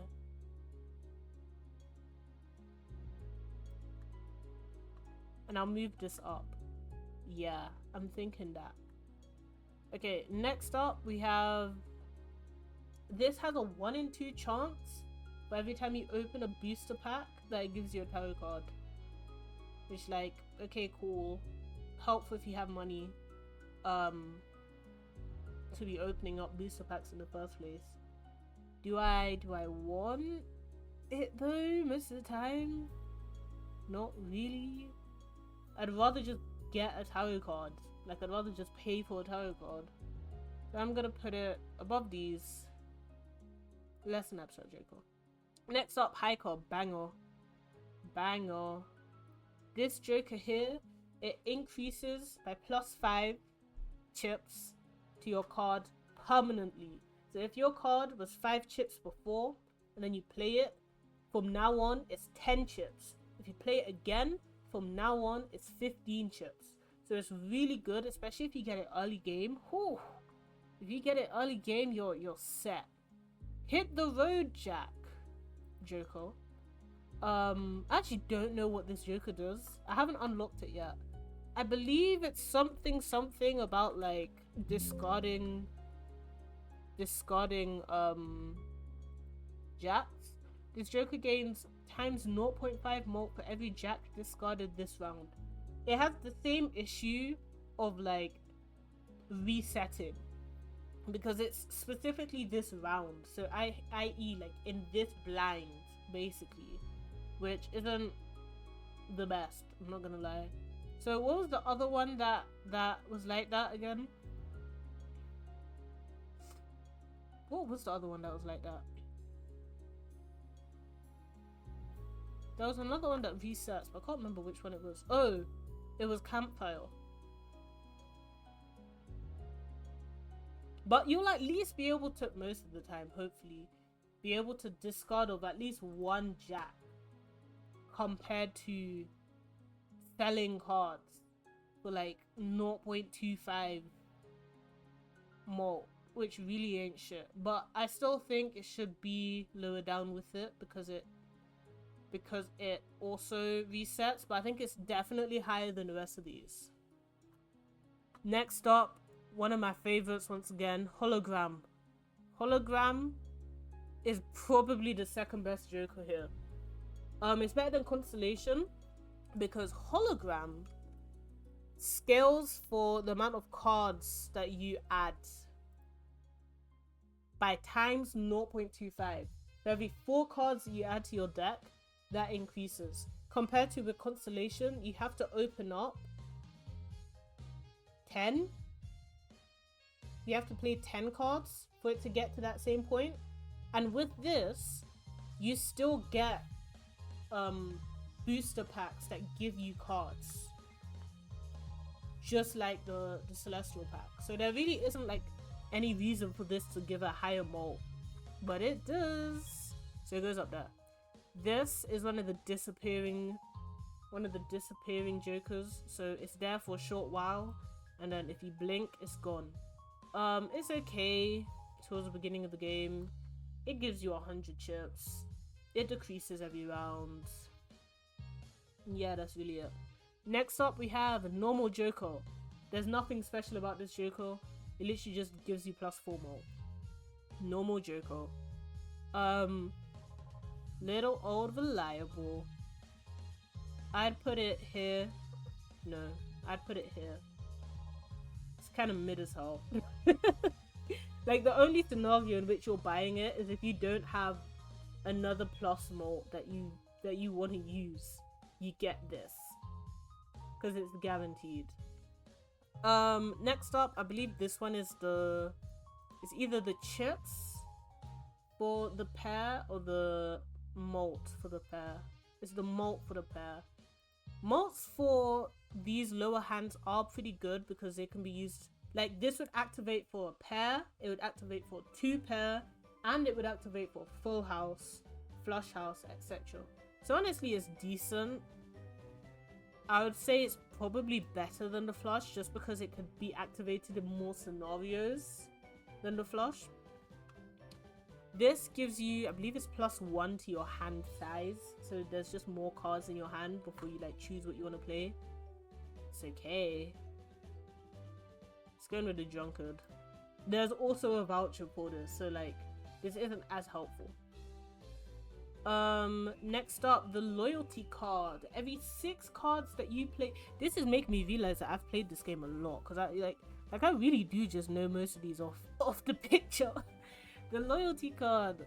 Every 6 hands that you play, it gives you I think it's a ×4 malt or something. I don't like this one.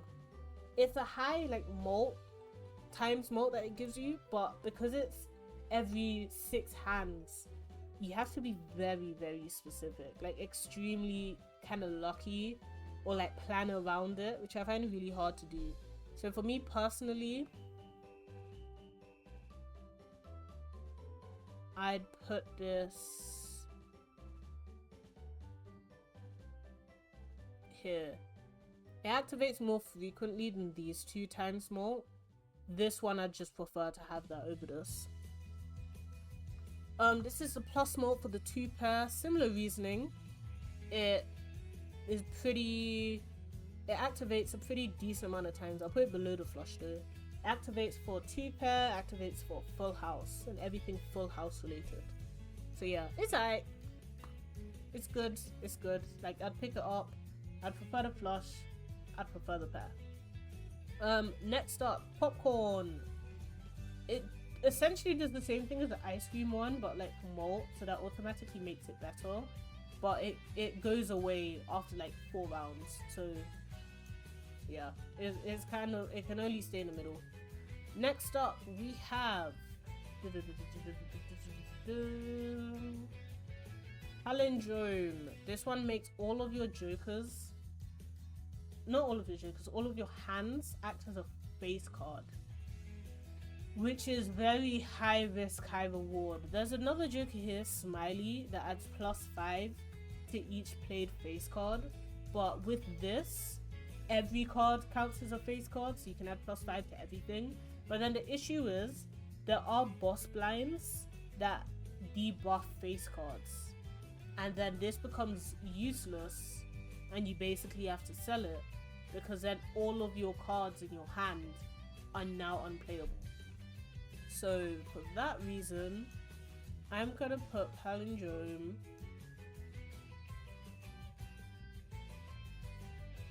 just below the 2 that disappear. It's high risk, high rewards. It kind of just has to be middle ground. Alright, next up, the queen that's joining her king.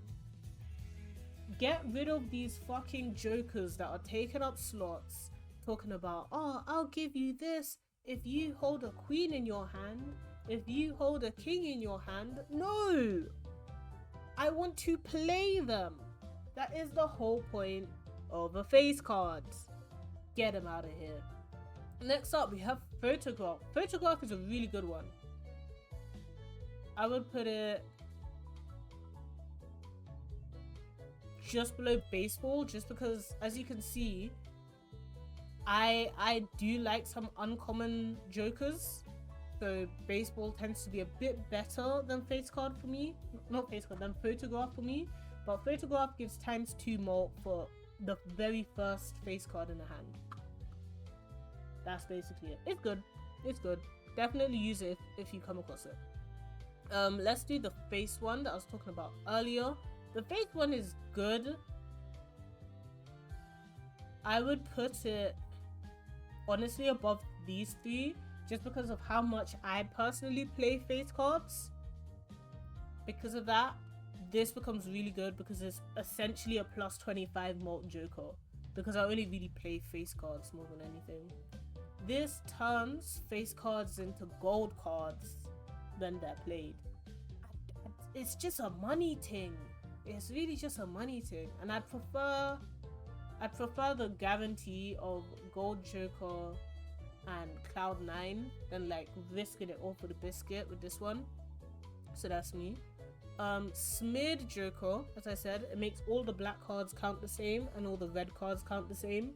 It makes it very dangerous for when it debuffs a suit, because now there's only really 2 suits in your hand, but it does make it really good to get straight flushes and anything flush related. It makes it easier to get that. So it's one of those high risk, high reward ones. But I would say its high risk, high reward is slightly less risk than Palindrome. Next up, this. If you sell it, it disables the current boss blind. I'm gonna put this... I would put it around here, but because it, like, once you have it, it's gone. I would probably put it lower.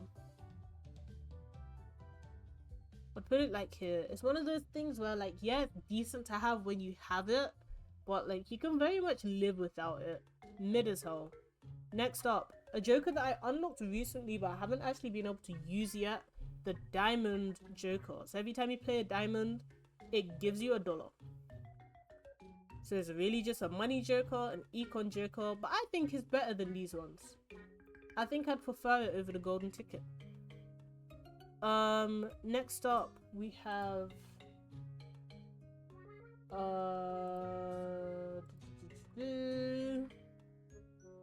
this +3 malt every time you skip a booster pack, which ironically enough, for some reason when I do have it, I'm never fucking skipping booster packs, and then when I don't have it, I'm skipping through Balatro. It can be good for plus malt, but this is something that you need to have money to use, really, to like use effectively. It's never really one that I go out of my way to get. I'll put it about here. Next up we have the vampire. So if you have enhanced cards, it eats the enhancement, takes it away from it, but it gains ×0.1. So it's a scaling one similar to this, but it makes your cards worse. It's an uncommon, so it's good with the baseball one, but I kind of struggle to use this one sometimes. I would probably put it here. I prefer to get money and try and like risk it for the biscuit and get a better ×malt joker than that one. But like if it's the only one that's there, I can still work with it. Riffraff. I like Riffraff towards the beginning. Basically, Riffraff gives you 2 jokers every single time you start a round. But they have to be common jokers, not any jokers, common jokers. I like it, but like you realize very quickly that some of the common jokers are arse. But like some of the common jokers, like the tarot one here, is really good. So you're kind of just gambling with it until you get what you want and then you sell it. The only thing is because this also takes up a joker slot, you need 3 joker slots basically just for this one joker, which I don't know how I feel about that. I'd put it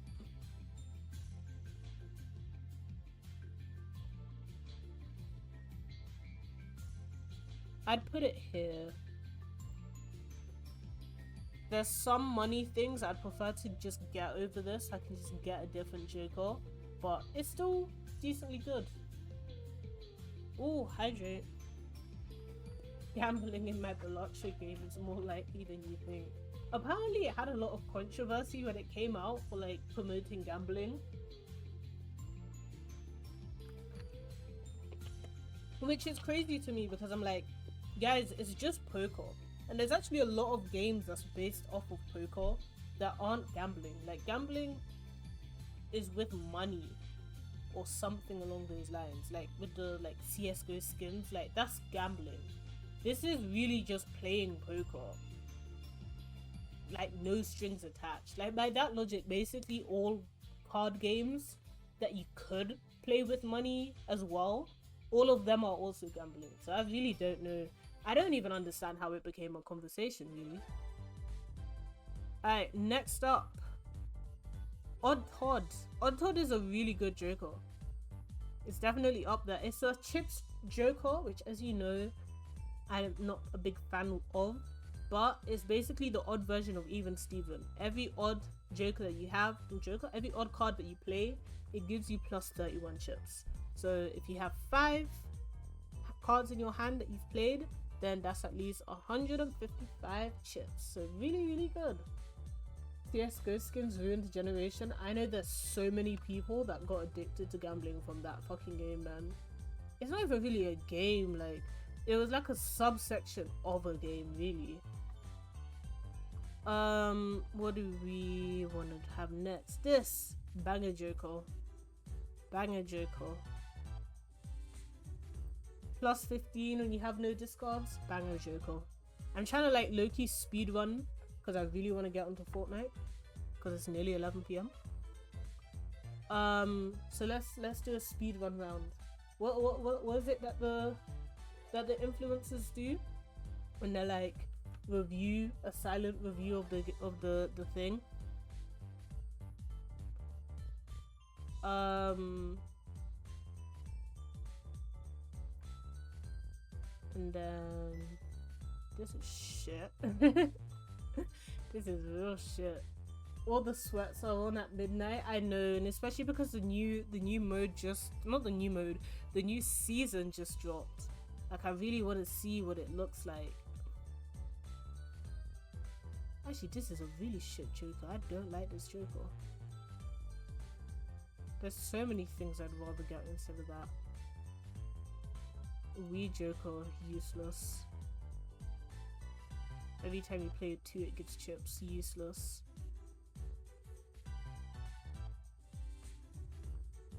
Click here. This is good.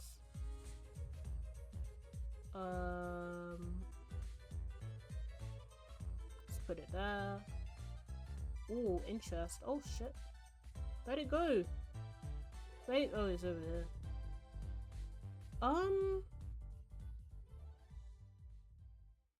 This is a decent money one, honestly.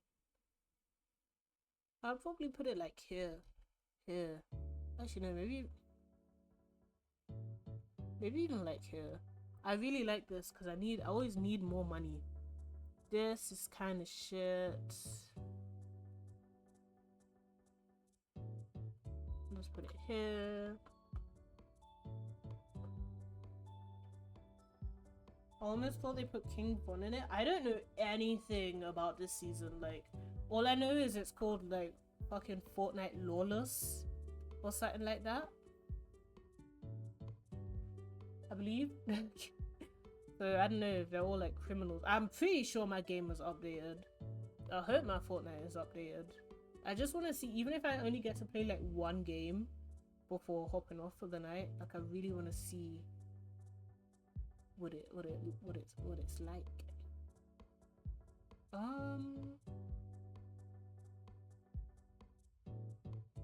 Let's put this here.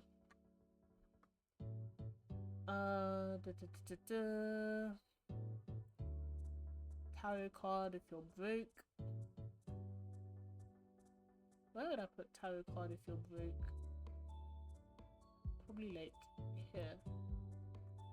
This is a scary one. It's too high risk, high reward for me. Do that. Shit. Bad Joker. I'd put it like... Honestly, I'd put this down here too. Because they're both for straights. This gives you a spectral card if you put a straight flush, which is so hard to do. Like, some of these are really hard to do. Like, I'd put this maybe about there.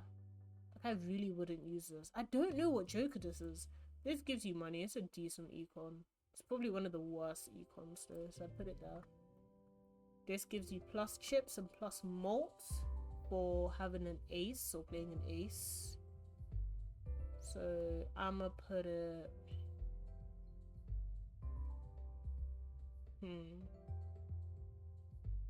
But having an ace and playing an ace. Aces are good, but this doesn't give you that much plus malt for it.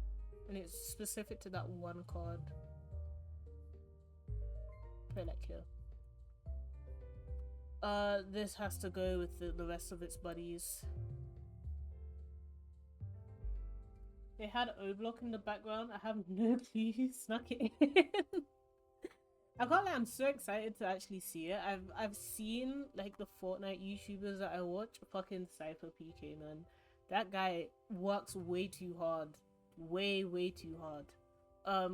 He dropped a video like as soon as the season came out, being like, "This is chapter 6, season 2." It's great though, but he's mad hard working. So I'm like trying to avoid watching any videos before playing it myself. See, I'd pick this over all of these. Why am I lying to myself? I would pick this over all of these. Put like that. V triggers the next like 5 hands.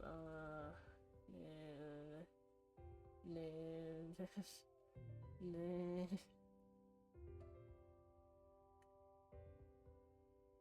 How do I have so many jokers left? I was yapping too much earlier. Now I gotta lock in.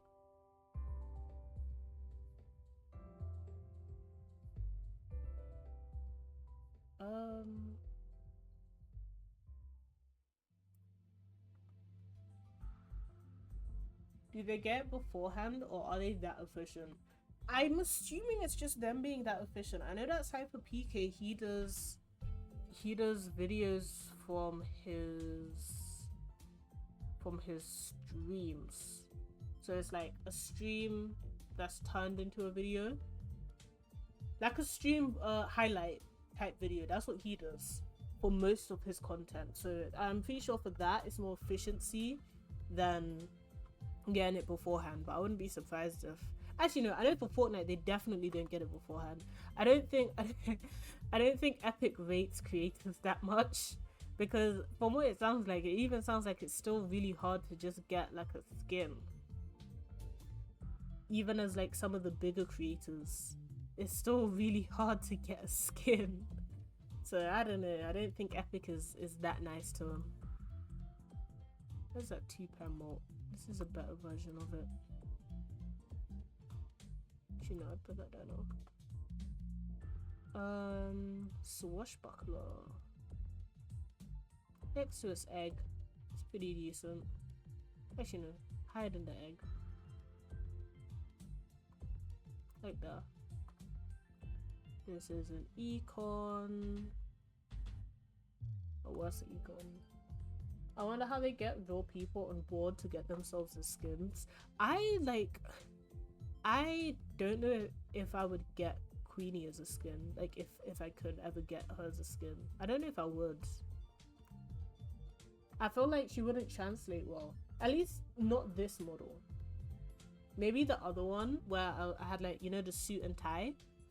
Maybe that one would translate better. But I'm scared of it. I'd be scared of it starting to look wonky. Like there's some of the skins where most of them I like, but I'm also like, okay, this is starting to look wonky. Like I like Miku's OG skin, but she kind of had this like 1,000-yard stare aspect, and I was like, oh, okay.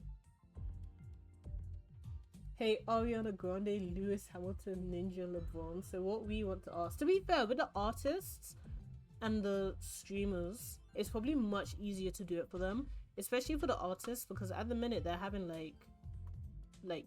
not games.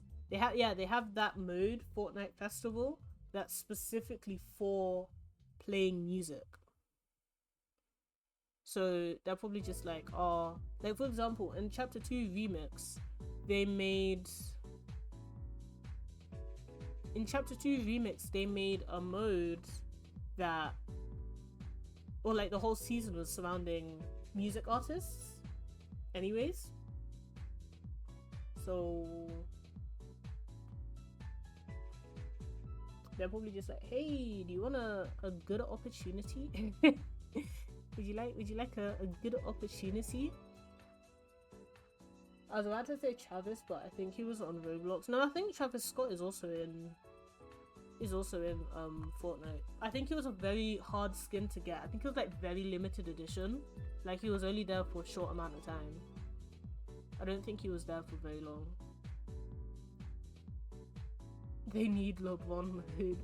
I know that there's a lot of like not fights, but the anime community, there's a lot of kind of infighting with that, because a lot of them want like their anime. Like the One Piece fans as of recent were upset that the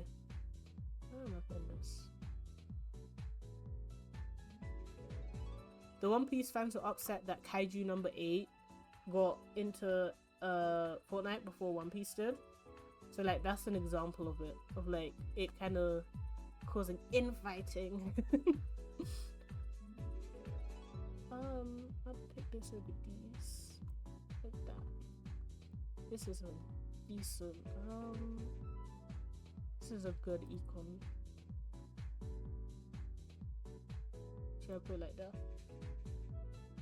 Party on Fortnite before his album would be funny as hell. I feel like they're doing too much with the music artists. They're doing too much too quickly, because like they had all of Ice Spice and Eminem, just like second skin or whatever, all added into the game. The thing is, I don't understand how Ice Spice even ended up in that season. I'll be so real. Like, I'm not an Ice Spice hater.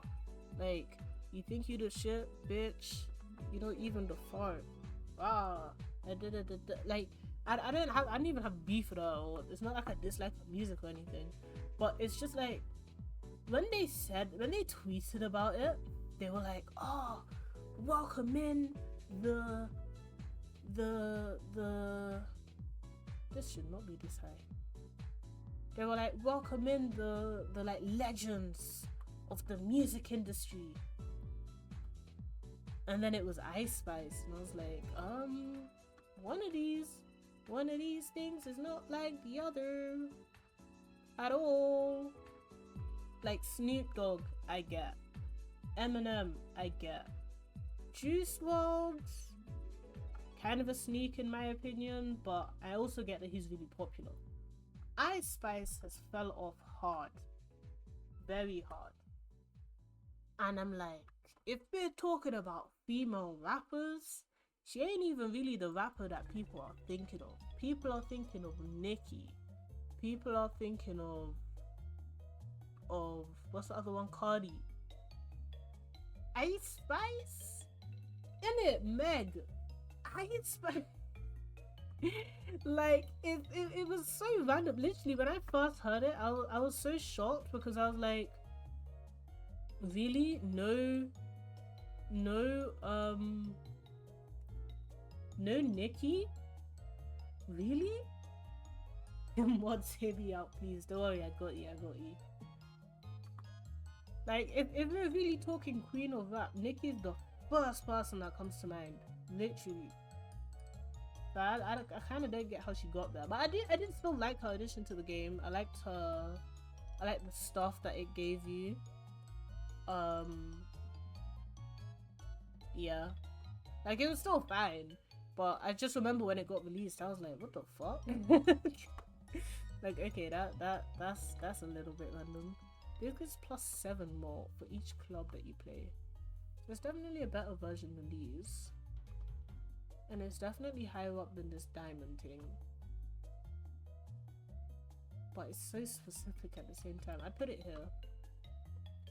This gives +2 hand size. Where's the other hand size one? Yeah, actually no. Erosion has to be below these. Like that. This is a godsend. You like this. You do like this. Did you hear about the Super Bowl, by the way? Not too much, so you can tell me all about it. I heard like bits and bobs.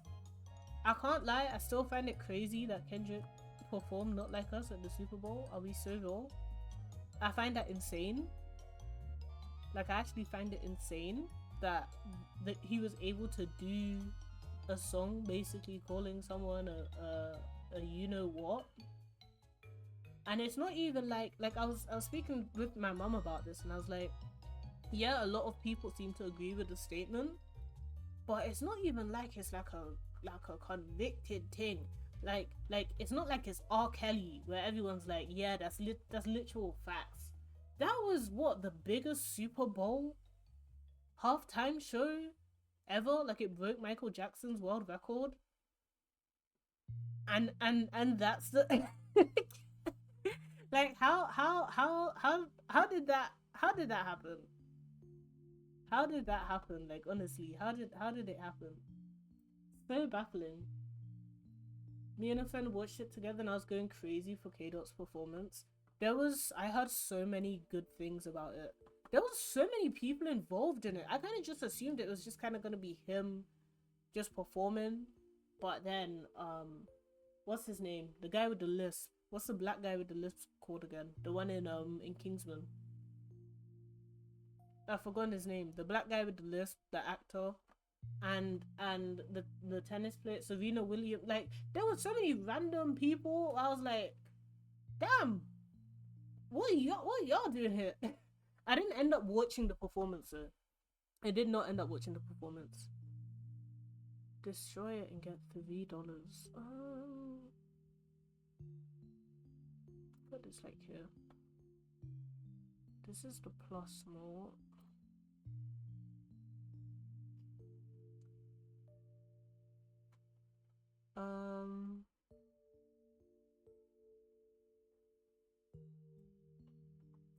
I don't like that. So the ×2. Put that like that. Serena was a surprise, but I don't blame her. Drake's been sneaking her and her husband for time. The media got her during 2012 Olympics for crip walking. Really?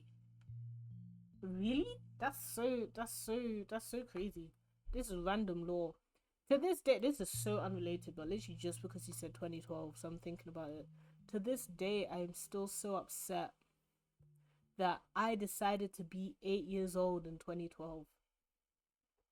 Like, I actually missed out on peak in 2012 because I decided to be fucking 8 years old.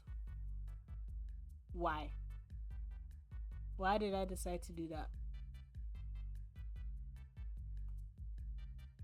Imagine being younger than that. Like, to this day, I still deep it. Like, the Olympics, the thing that I love so much, it was here. It was here in London, in my home city. And I couldn't go watch it. I didn't remember shit from it. All because I was fucking 8 years old. Like, I keep saying it to my mom. I was like, you needed to have me earlier. Like, what were you doing? You should have predicted the future to know that the Olympics was going to be in London in 2012, and then thus choose to have me earlier. Like, at least 4 years earlier. Like, I could have been a 2000s baby, you know. I would have been a solid 12. Like, I remember when I was 12. I could have remembered that. It's so sad. It's actually so sad. Okay, I think we're reaching the point in Jokers where I don't know what they do anymore. I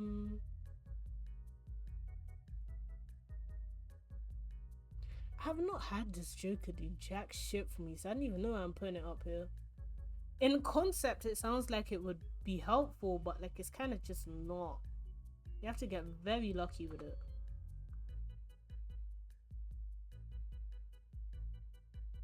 Okay, this I know. This is good, but it's hard to build on. Put it like that. With the mascot toys in it, I don't even think I got that. Like, I genuinely don't think I have any London 2012 merch. The only thing that I got was the Mario and Sonic game. Like, that's it. I don't think I got anything else related to it. Oh, I swear there's another marble Joker. Add one stone card to the deck when the blind is selected. That's mid as hell, honestly. Especially because it's added to the deck.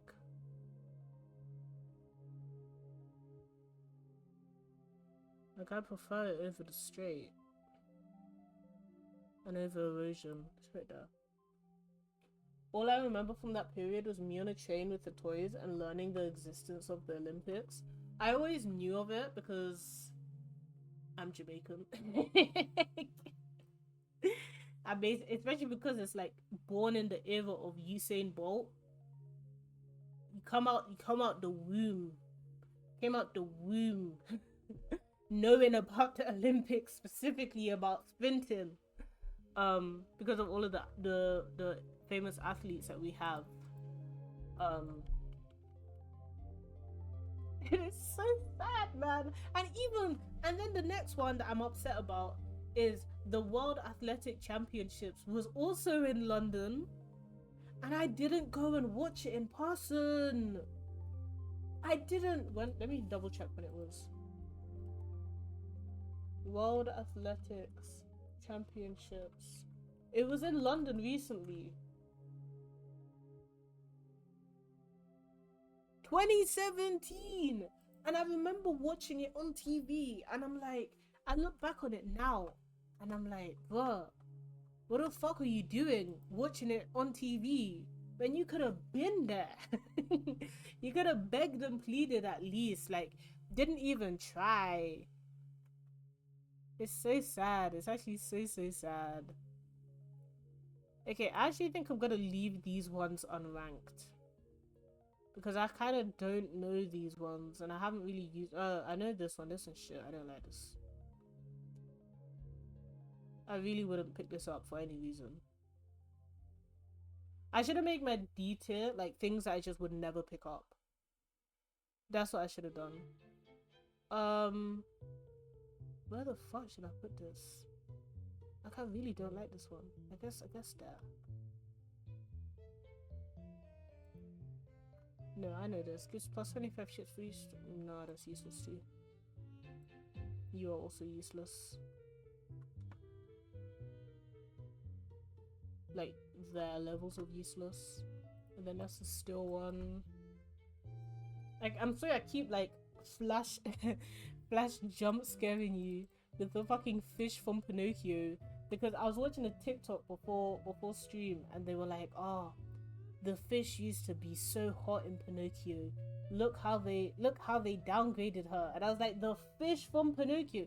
But I need someone to study the fucking psychology behind kids crushes.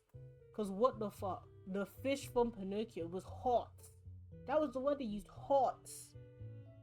Bro, it is a fish through and through. It is actually a fish through and through.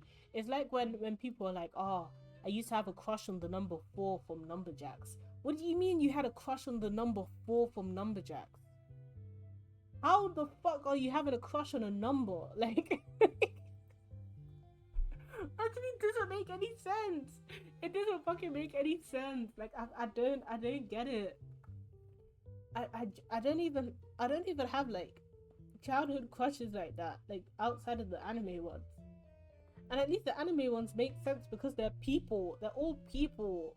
A fish? Bro, a number? Like, we've lost the plot. We have actually lost the fucking plot. I prefer this over that. Alright, this is where I'll leave it for now. And I'ma hop onto Fortnite super duper quick. I'm literally just gonna do one game. It's 11:23. And I have things to do tomorrow, but I want to play at least one game of Fortnite, you know. I want to see the new season, hoping that my game has updated, because if I don't at least play it tonight, then that means I can't play it at all during the day tomorrow, because like I won't be able to. Hear Me Outs are funny as hell. Like some of them I get, like what's that guy from Zootopia or Zootropolis, the fucking fox? That one I can at least get because there's personality. I don't think it's you find the fox attractive. I think you find the personality of the fox attractive, which I see as a different thing. Calling a fish hot is insane. Like that'd be like finding Dory hot or some shit. Like I really don't. I can't get behind it. They're on their own. They're actually on, especially the number 4 from Numberjack. Like they actually have zero excuse for that because 4 doesn't have much personality and he's a fucking number. So yeah.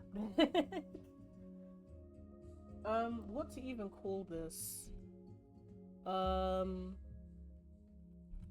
Pretend I put something click well.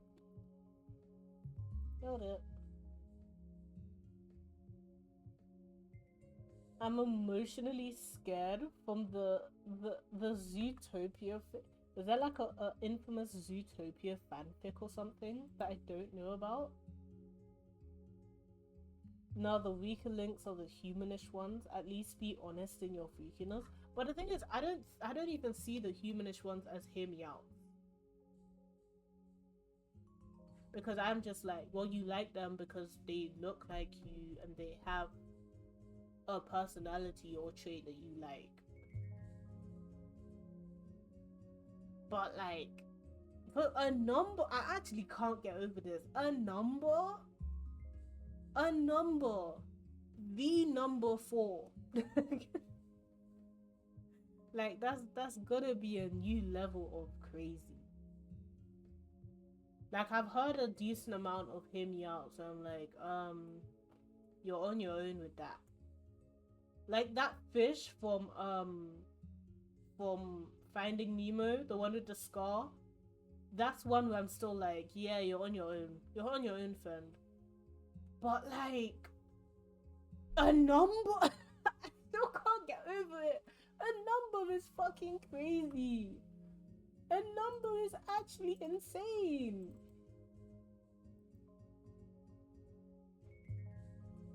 Let's Fortnite up.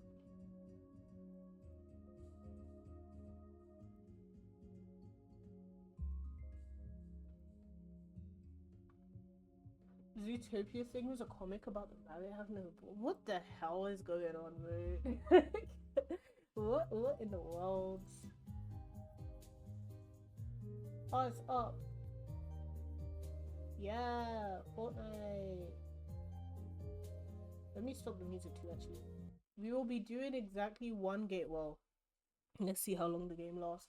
But we will be trying to do one game.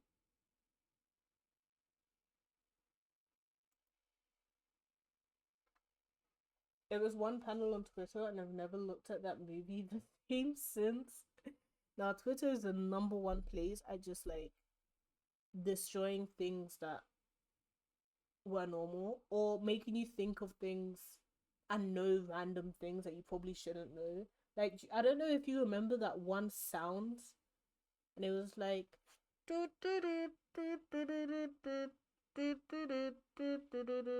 oh. Yep. I guess Fortnite doesn't want me to play the game. Anyways, yeah, do you remember that fucking sound? And the fucking the fuck ass of Reddit post associated with that sound.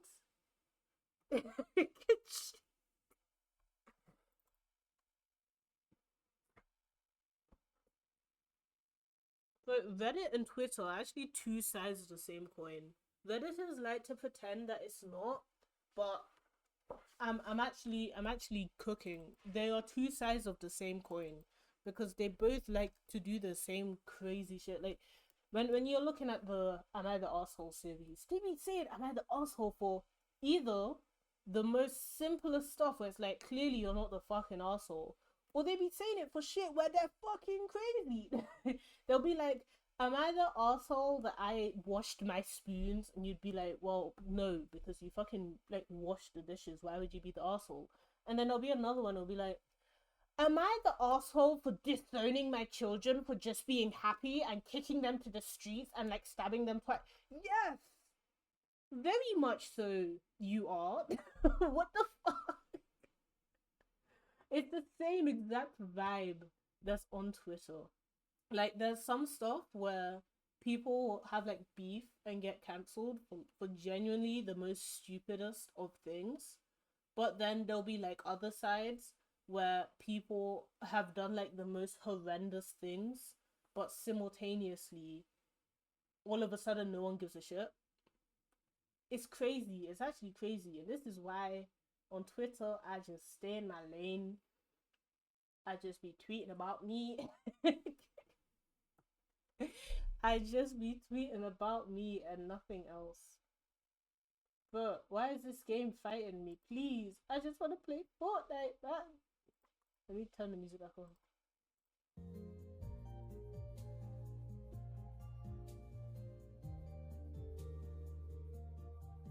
I woke up this morning because I had work and checked Twitter for wrestling updates just to see the Rock Freaks. The what? Wait, do I even want to know? Do I even want to know what that is, Astro? I'm scared. I'm very scared.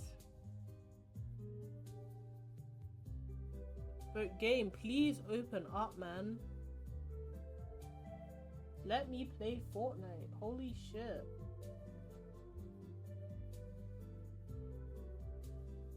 Oh, it says connecting. It says connecting.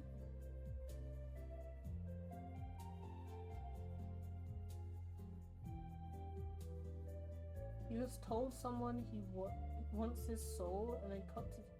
What is going on? Why can't we all just be normal? See, I have this thought a lot at uni. Coming to uni has made me realize a lot of people just aren't normal. And they just be doing crazy shit with like no like they haven't lived in the real world. They've lived in like the bubble of like their tiny town. So they do shit in the real world and I'm like, you are insane. Like you are actually insane.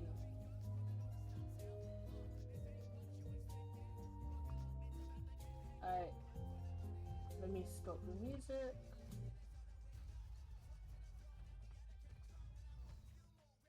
Did you guys hear this? Okay, yeah.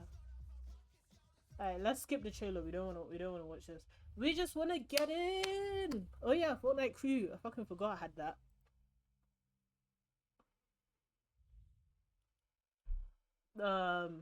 Okay. You know what's that? Let's check out this battle pass. That's first things first. I forgot, guys. Look, I got a new skin and I made her look like me. Or at least my old skin. Anyways, what am I looking at? The pass. I want to look at the battle pass. I can't lie, liking the cards aesthetic, liking the cards aesthetic.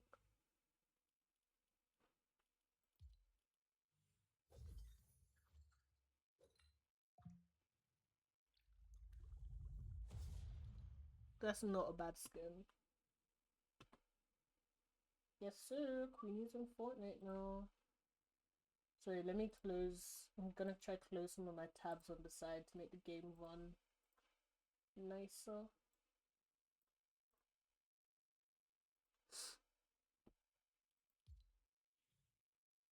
I like this one more than this one. This one is really cute. This one is really cute, actually. I like this style. Okay, we got a wolf. We got wolf 2. We got like Batgirl with a crowbar. Batgirl, but she dyed her hair pink. We got a pickle. Why? Why is he puckered up like that? Put your lips away. You got a red pickle. You got Keisha. You got biker Keisha. This guy looks like he's from the wrong season. He low-key looks like he should have been in the last season. Let's see the bonus rewards. This one's an alright skin too.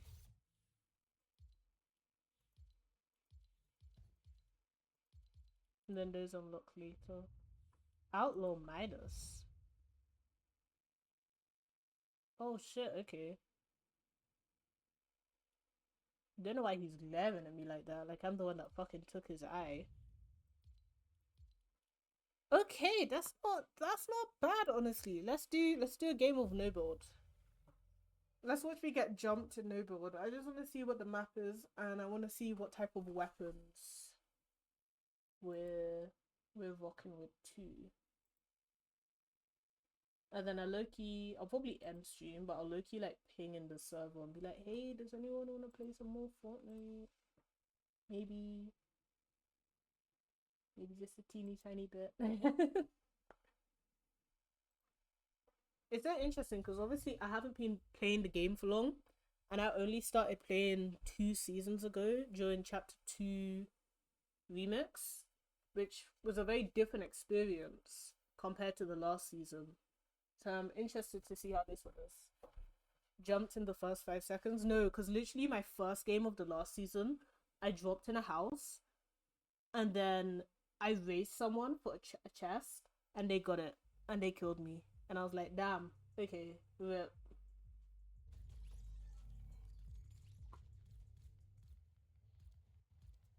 Holy shit, my thing's laggy as fuck.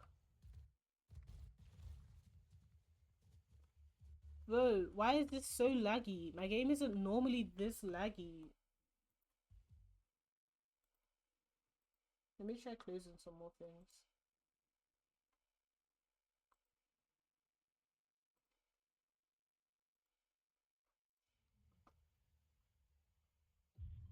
Oh. Oh! It's the same map? Oh? I thought... Bro, this is so fucking laggy. Oh my god. I hate whenever Fortnite updates because my game always goes to shit so quick.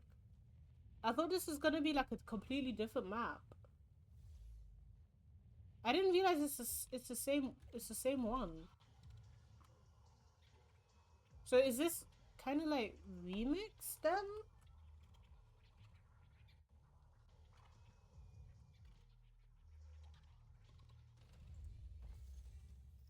Yeah, look, we even have the same weapon still. But if I win a fight against anyone in this, then like they actually deserve to die because my game is so fucking laggy. Let me in! Oh shit. What the hell is this? Gold splash. What's that? Am I gold now? Allows you to run and mine faster. Why would I need to mine? Please, game. Would be great if you told me that. I'm assuming this area has a boss, and that's why there's so many damn footsteps. But I do know someone else landed here, so I'm just kind of trying to avoid them because I can't fight anyone in this laggy state for real.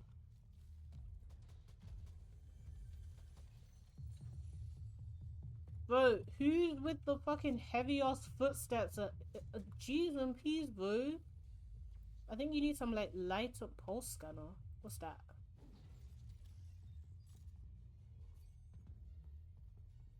I hear the footsteps, but oh, there they are.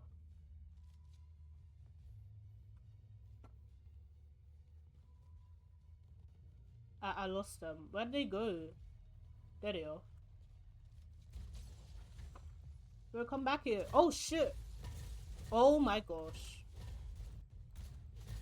It's Jova. It's Jova. It's so Jova. That's way too laggy.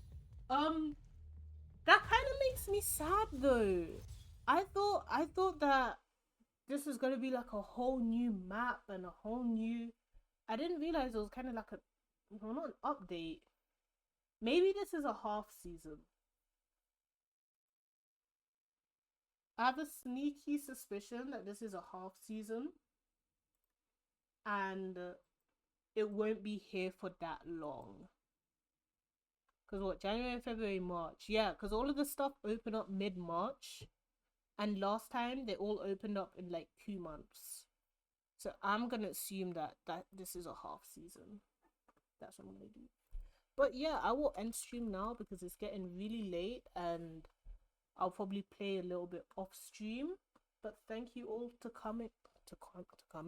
Thank you all for coming into today's stream. We'll be streaming again tomorrow.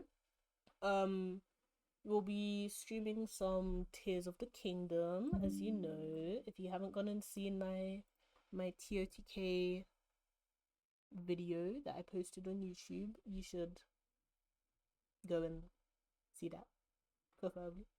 Yeah. Learn more about Balatro, and you'll continue to learn more because I'm gonna be streaming it a whole lot more on the channel. I'm low-key thinking of doing like short streams during the week on maybe like Tuesdays or Thursdays, but I'll just have to see how my studying holds up first. I'll like check in next week and I'll tell you all how it's going. But yeah, thank you all for coming into today's stream. I'll be taking my leave now. Enjoy the rest of your days and your evenings, and I'll see you tomorrow at 2:30 p.m. Eastern, 7:30 p.m. GMT. Yeah. See you guys. Bye. Thank you for coming. Thank you for coming. Good night. Good night. Good night. Good night.